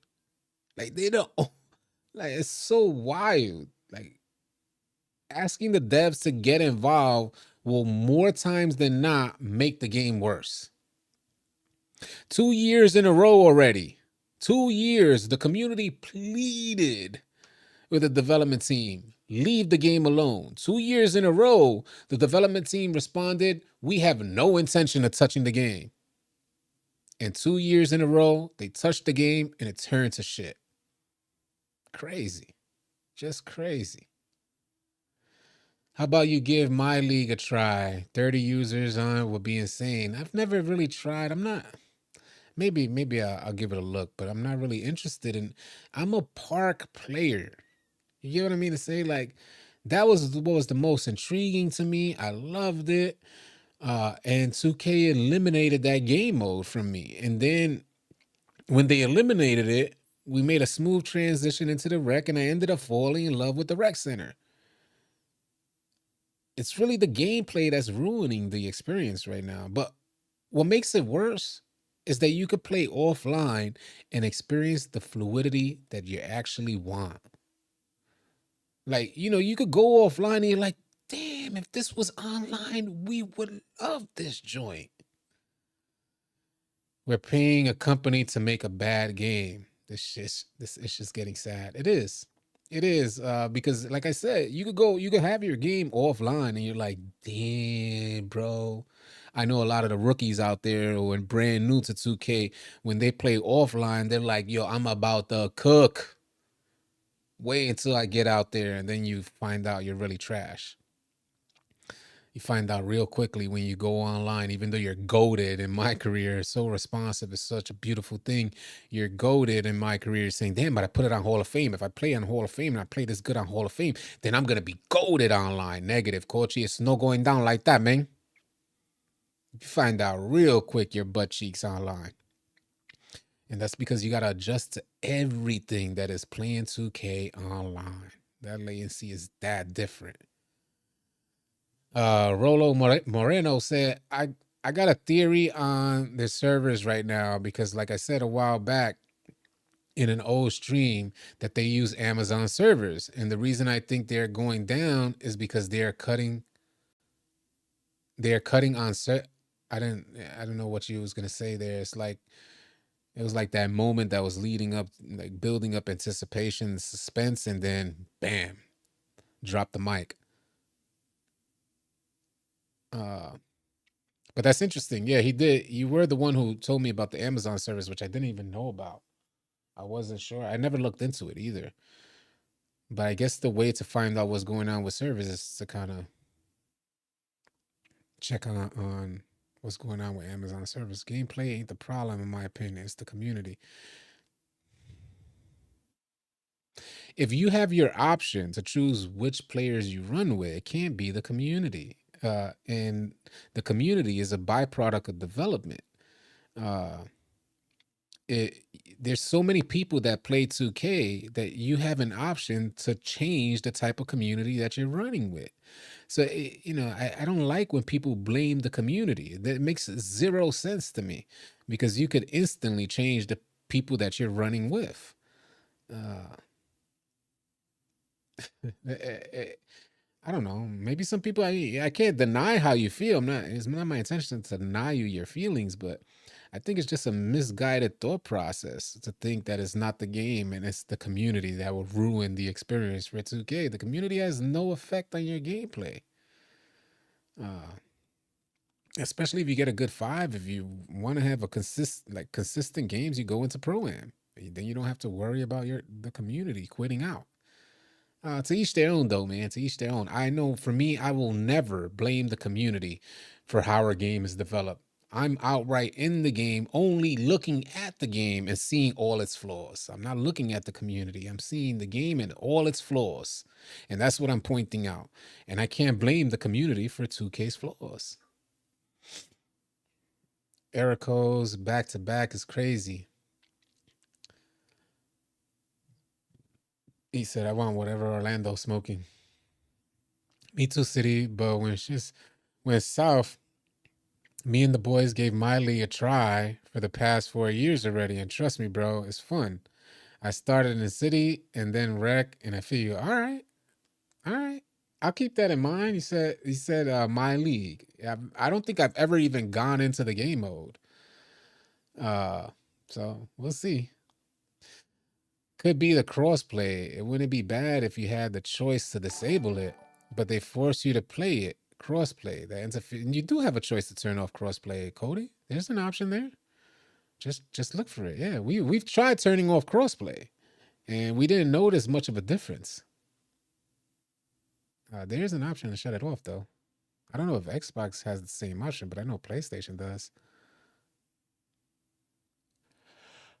Servers are still down. Let me know if the servers come back up. It looks like they're doing the same thing where you play a whole game and then they error code you at the end of the game. My biggest problem with the devs is that they seem like they're just always trying to be so secretive. I don't remember the last time we had thorough, not vague Pagnos blogs. And I feel you all the way on that, FCH. You see, because that's one of my main issues too, by the way. The devs were heavily committed to selling this game. They were out and about, all hands on deck. Everybody is talking, everybody's communicating, sharing details and this and that. And we're not even halfway through the annual cycle and they've been gone for months. Like, when I say it's like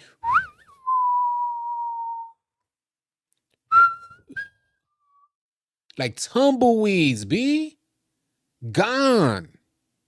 How you go from all hands on deck to just gone?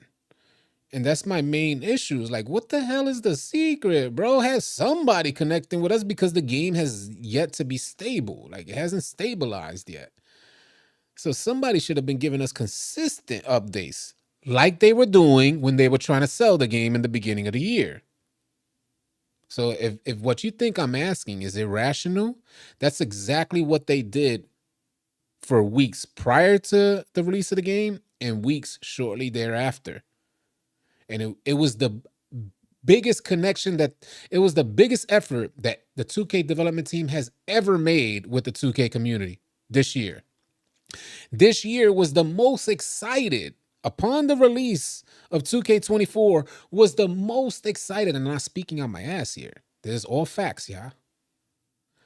This was the most excited that I've ever seen the 2K community.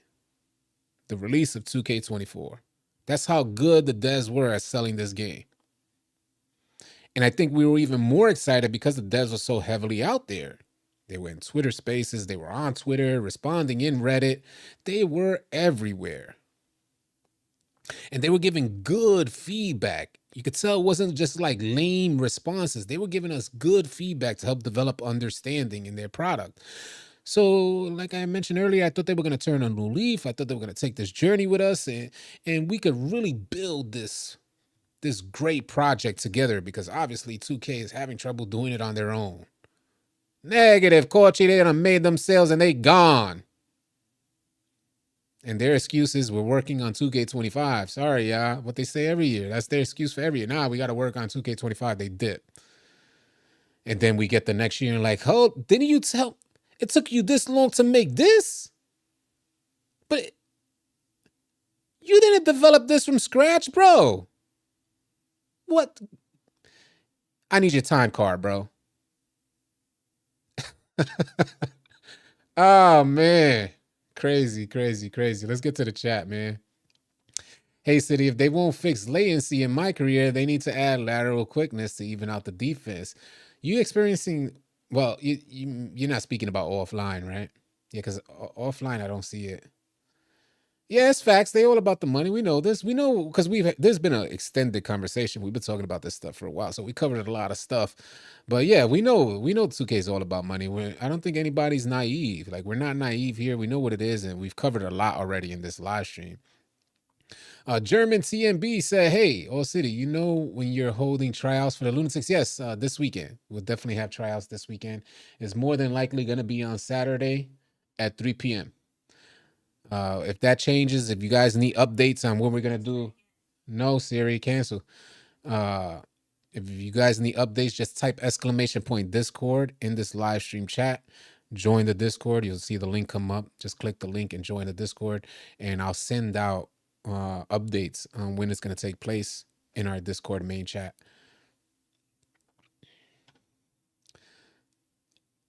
Also, I am the only one who thinks that the contests in the paint are completely broken. No, no, no. We talked about that earlier. There's something messed up. 2K has always had issues with interior defense, and this year is no different. But I do think they're headed in the right direction.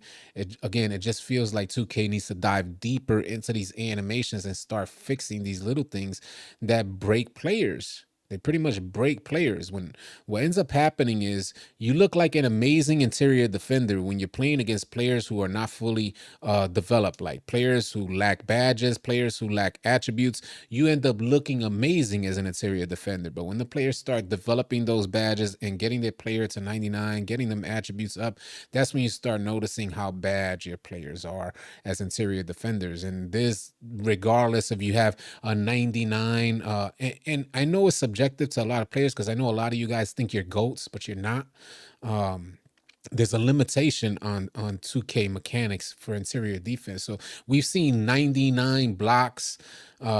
Some people get excited when they get 5 blocks in a game, and that's good enough for them.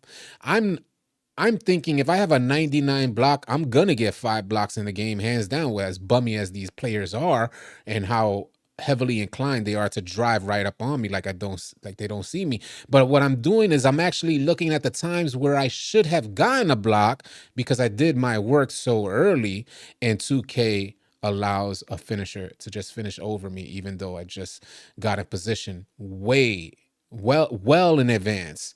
Uh, should have definitely been a different outcome. So again, it kind of showcases mm, the lack of development in interior defense. But I think they are headed in the right direction. What up? Will says, what up, City? I think it just enhances the problems with 2K when people describe the community. Playing with or against people when things aren't going well, among the other issues. Yeah, facts, man. We never been that in touch with the devs before this year. Facts. We never been that close with them. And we've never been that close with them. They've been selling the game and disappear. They patch where there's glitches for VC, but take a while to fix. Yeah, how long did we have that jump ball messed up thing? Where's Zuna? Was it 6 weeks? Uh Eddie P said 2K nerfed the F out of defense. I came around season 2 or 3. I could shut down entire defenses. This season being a bit feels pointless, and I'm watching bigs get slammed. Yeah. And it's not only bigs, neither. I brought my lockdown the last time I played. I think it was like a week or two ago. I brought my lockdown out, and it's definitely not the same, man. It's definitely, we see point guards making tremendous amount of mistakes, but the defense is better. It's way better than you can see the advancements in defense. But man, a German TMB with a 199 super chat said, "You are the goat, B. 100K on the way. Appreciate you too, man. Appreciate the super chat." Uh, the fouls in the game are insane. Yeah, that whistle badge. As soon as I saw that whistle badge, I said, "Oh man." And only real 2K, and I'm not knocking the folks who are new to 2K. But only people who've been here long enough, when they saw that whistle badge, they must have been like, that's not good. I knew immediately. I don't know if you guys know, but you could Euro step everything into a foul. The Euro step is kind of glitched to give you a foul if there's any contact. So yeah, that whistle badge is, I don't know. A lot of the stuff don't make sense. Although I don't think interior defense is as bad as it's been in previous years. I think it's an upgrade because I could run center and be content. There are just too many scenarios where if you do your work early, it's not recognized or rewarded. There's too many of those situations. You might end the game with 5 blocks, and that may be sufficient for a lot of you guys out there. But when you're supposed to have 15 to 20 blocks, which may seem unnatural, but you're that good of a center. You're just always in position, is what I'm getting at. If you're that good at center, then yeah, the outcome should be the same every time. If this idiot keeps going up on me and I'm there well in advance and I have a 99 block, then this should continue to be blocks. But that's not what happens in 2K. It's like the RNG takes over, and for some reason, you get those first 5 blocks in the first half and you're getting 0 blocks in the second. Whistle is sick considering how bad files have been. Yeah, ain't no way it's happened twice. Yeah, twice. T. Another servers are down again. Yeah, server issues are killing everybody, man. Layup and bully badge are OP. I like the layups. The layups are OP. I ain't even gonna front. I really like the layups. I like the finishing. I do like the finishing, but I know that's just a testament to how poor the defensive mechanics are. Robert Moya said this game is dead. 2K says they don't have momentum in the game. Get the hell out of here. Are you freaking kidding me? That joint is so obvious, right? Who said that? Pablo? Yeah, I mean, come on, man. So obvious. Everybody if you play half, as much as I play, momentum swings are crazy in 2K. Like just insane crazy. And how many times have you played a game where you up and you feel 2K for some weird reason swing the momentum to the other team? You're up by 20 or 30, and for some strange reason, there's been times where we've been up by 40 and the other team got team takeover. We're like, what in the world? How? How didn't we get team takeover up by 40, but the other team got team take? It's just silly stuff. Momentum swings are wild, and it just really kind of showcases what's happening out there with 2K. It doesn't feel like you're in full control of the outcome. Give them a mercy rule. Let them quit out or something. But don't just flick a switch on us while we're playing the game. It's a clear as day momentum swing. Yeah, this game is so RNG. Yeah, you think 2K takes advantage of players when the game comes out by not showing attribute requirements for animations? They are gatekeeping behind the season rewards. Thank you for your live streams. Appreciate you just posting up. It was inevitably going to happen. The community loves particular animations, and 2K is well aware of that. They just love particular animations. It's in their best interest to gatekeep them behind seasons if they want to promote the season. Because there's just we're not at the end of the development of seasons, y'all. $5 super chat from K&K. Appreciate you, man. Thank you for the $5 super chat, by the way. But we're just in the beginning stages of these seasons, and I just want to, and we got a good amount of people in here, so hopefully you guys can help spread the word. We started out with free seasons, and when 2K introduced this option to pay for, the Hall of Fame pass, the paid version of the seasons, their excuse, hear me out here for a second, y'all. Their excuse was because everybody was like, oh, here we go. Pay seasons, and everybody's wilding, like, get out of here. What do you mean pay for seasons? And 2K's excuse was, it's just an option. I remember Uncle Demi talking about it. What y'all complaining about? It's an option. If you don't like it, don't do it. And I'm never going to forget that. And trust and believe I'm going to check y'all when y'all switch it over, because when you play 2K long enough, you know what they finna do. There's just a desensitization stage where they desensitize you to the idea of seasons initially, and then they had you fill out surveys through those patches. Right under the patch notes, they'll give you a survey. And in that survey, they'll ask you, what do you think about seasons? This is over the last 2 years when they were free. What do you think about seasons? And what did you like best about seasons? And all this stuff. This is what they were asking you. These are the questions they were asking you, y'all. And then what they ended up doing, I'll definitely get to that super chat, by the way. Then what they ended up doing was they took all your feedback, all the analytical data, and they ended up using it against you. And it's not as aggressive right now because they're smart about that. There's 5-year plans to this stuff, I imagine. So they roll out this next stage of what seasons are. So you got the free version and then you got the paid version. And then they doing these surveys again, and I'm sure they're asking you the same questions. What do you like about it? What do you dislike about it? What would you change? How are the level 40 rewards? All this stuff to get analytical data on y'all. So that way they can fully roll it out to an only paid version of seasons. You think, when does 2K ever give us something free?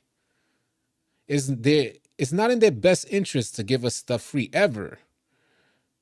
So there's just a desensitization process. It's like desensitizing you to the idea of what seasons are. So that way, when they start rolling out the seasons, bam, it's only going to be a paid version. I imagine that's coming within the next 2 to 3 years, max.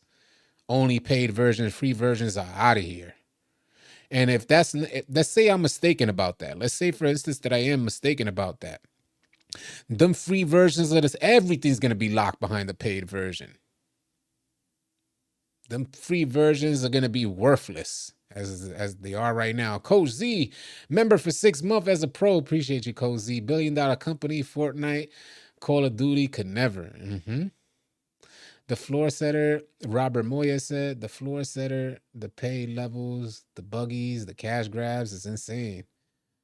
Server issue, Spice.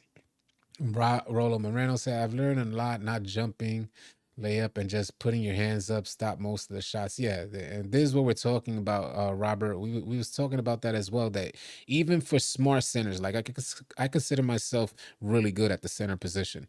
And even for smart centers who do their work early so that putting your hands up can be effective, the RNG still kicks in on that. And that's what's the most disappointing about the mechanics behind interior defense, is that the idea of being a good center is doing your work early. And to do your work early, you got to learn the tendencies of everybody's on the floor. You got to understand when these dudes are going to be aggressive or not.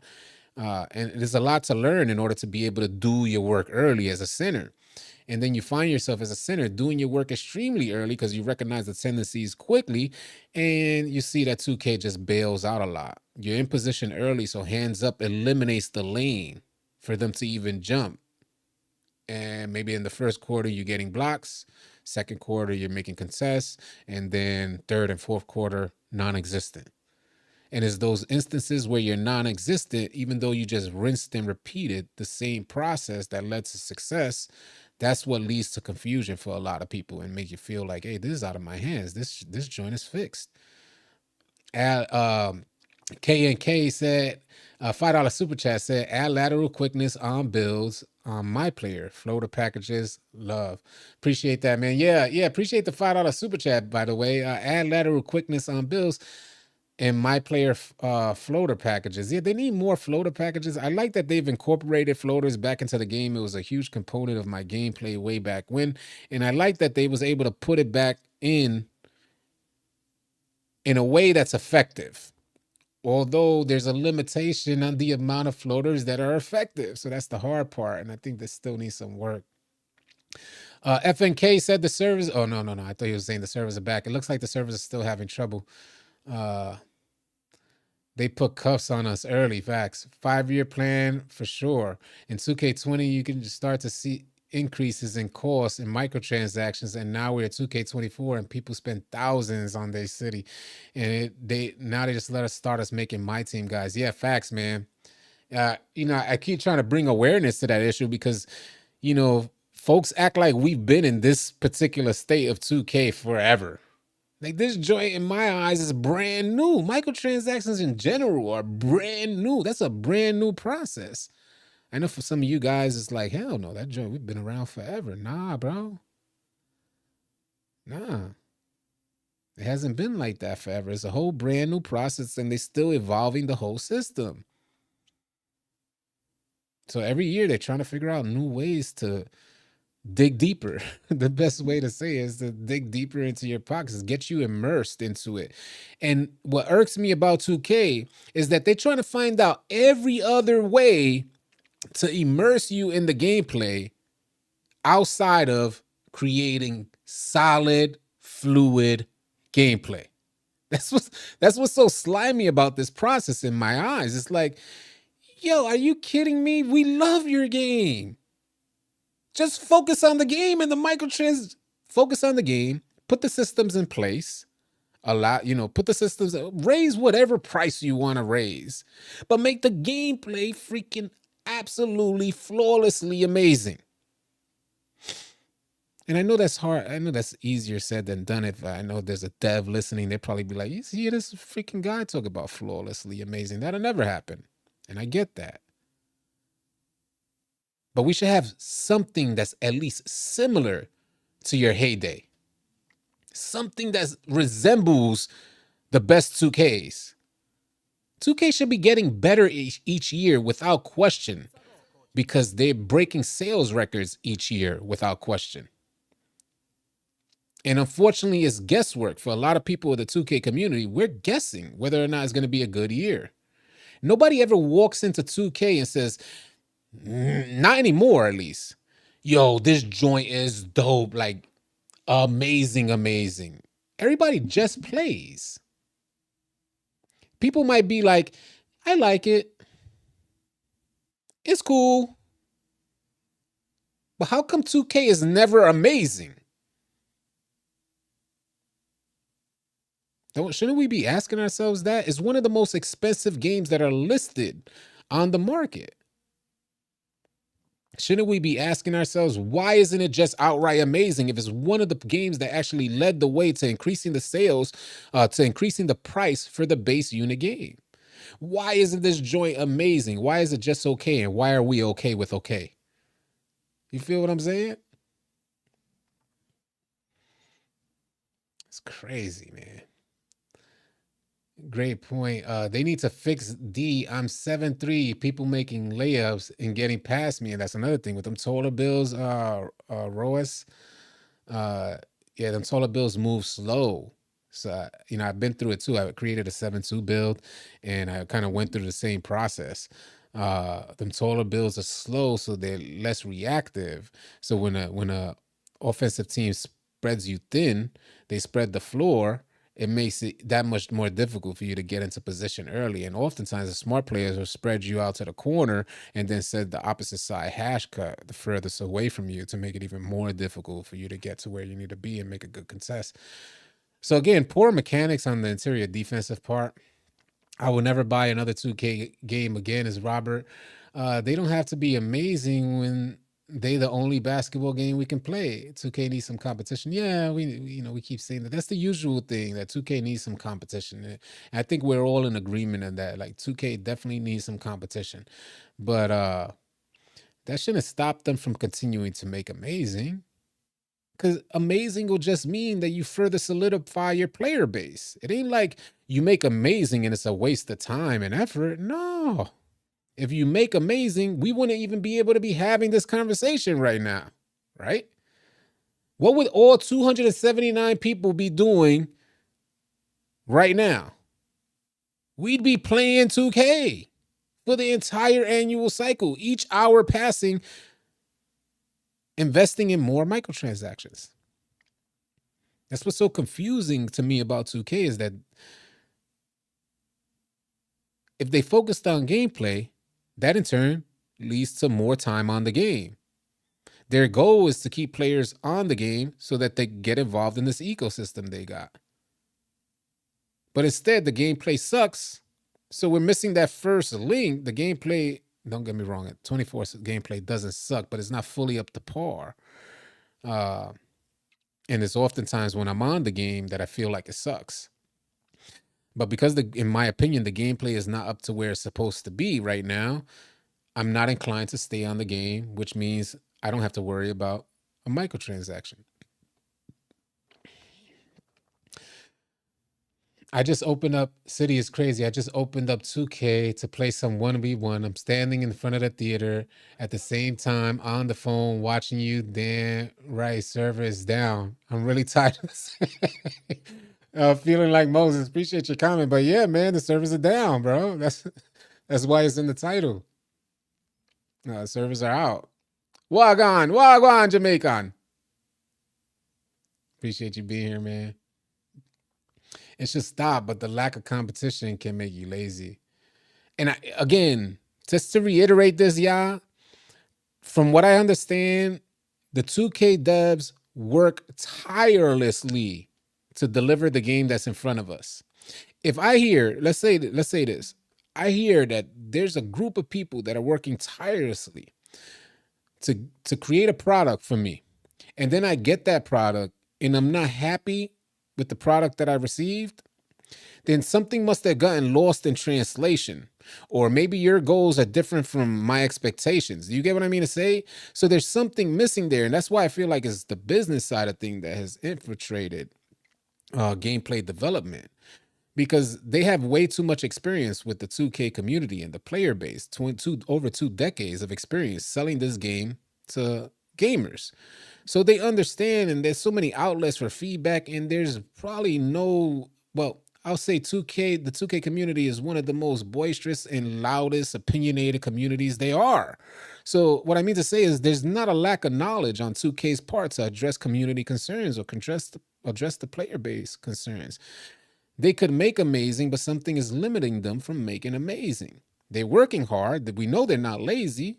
We know they're not lazy. They work hard. And that, from what we've learned, especially this year, that the devs are working endless amounts of hours, which is why they take offense to us talking poorly about them. That's why they take offense, because they're working so hard to develop the game. But what I'm saying is the blueprint is wrong. Whatever new blueprint that's put on their table, it seems to be wrong, because it's continuing to break the immersion between me and 2K. I am no longer immersed. In fact, I feel like I gotta zip up my pockets when I walk on to play 2K. Do you get what I'm saying? There's not a complete comfort when I get on 2K. It always feels like there's a shyster like right around the corner. There's somebody who's trying to finesse you. There's something in it that's trying to finesse you. So whenever you go into swags, you're like, how much is this? You know, you give it that look like, how much they trying to charge for this? That's everybody that plays 2K. How much they want for that? Because we know 2K, they're aggressive as hell. Am I capping here? They hella aggressive as hell. It's like, so we know that stuff. They working hard on the wrong stuff, bro. I don't care. They receive zero sympathy. I can't hoop. I feel the same way. I feel the same way. They don't get no sympathy because the dev team is a part of the problem. I feel the same way. I'm just trying to help you guys understand the perspective. It's like, yeah, they're working endless hours. So it's not due to the lack of effort. It's just misguided effort. It seems like there's just misguided effort. Marketing says this has to happen. The business side of things says this has to, for us to meet our sales goal, this needs to be incorporated. Or they have the meeting, and maybe it's not just like that. Maybe they have the meeting and they say, well, how can we incorporate that to generate this type of sales? Because in 2K23, there's the sales that we met for this portion. Maybe in swags, this is what we meant. How do we incorporate it to generate more? Very easy conversations, is what you're thinking. But trust and believe there are conversations being had about it. And if you think about you as a creator, if a gaming engineer, you went to school for this, when you get out, I'm sure some of these folks who go into school for that, they're thinking, the freedom in creating a game. Oh, how beautiful. That's what makes you fall in love with the idea. You're not thinking of working under somebody else's thumb and they have zero creativity. They're just make us $1. So we're going to take your creative skills and you're going to use that to make us $1. For some people that may fare well for them. Maybe they got into it for, to make $1. But for a lot of other people who are just creatives in general, it may be an insult to them. And you're not going to be happy if you just wanted to expand on your creativity with technology is what you're thinking. Again, that wholesome quality. And then big business comes in and says, nope, you under my thumb, bro. You make that. No, but I want to make this. Man, you didn't hear what I said. You make that because we need these sales. I wish it wasn't like that. And I could, again, speculation. None of this is facts. We don't know how it is. I don't know how it is. I'm not in those offices. But that's what it definitely seems like, man. I've been around a long time. It seems like that. 1,200 a game to not be able to play when I feel like it's insane. Servers are down. Yeah, servers are down, y'all. Crazy. 2K is trying to pimp out the community. Yeah, yeah. We somehow lead down this road to I'm not attacking 2K. We were just speaking facts. The current state of 2K, now the servers are down. And again, further indicators to say, hold on a second. How? How does a AAA developer allow their servers to go down 2 times within weeks for multiple hours at a time? How? 2K, aren't you losing money? So shouldn't you think that the server should be up? And I know this happens. We know it happens. But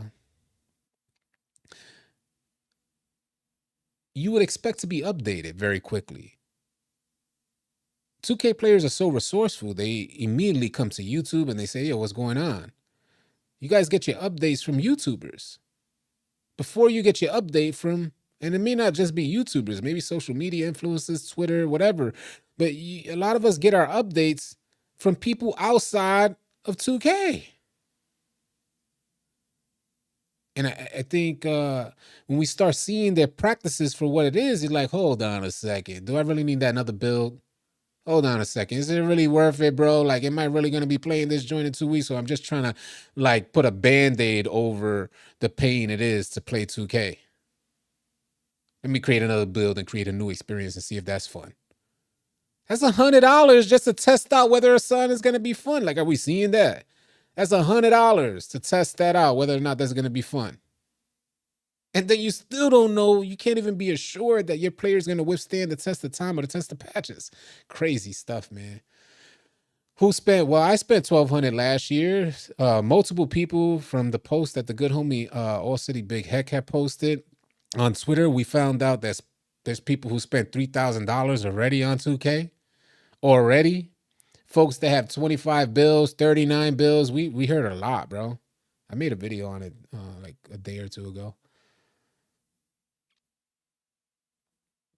They don't even have an in-game pop-up to tell you they're having an issue. They never update their status website. Yeah, yeah, like easy stuff, right? Wouldn't it be easy stuff that you say, hey, we're experiencing some technical difficulties, play this game mode in the meantime?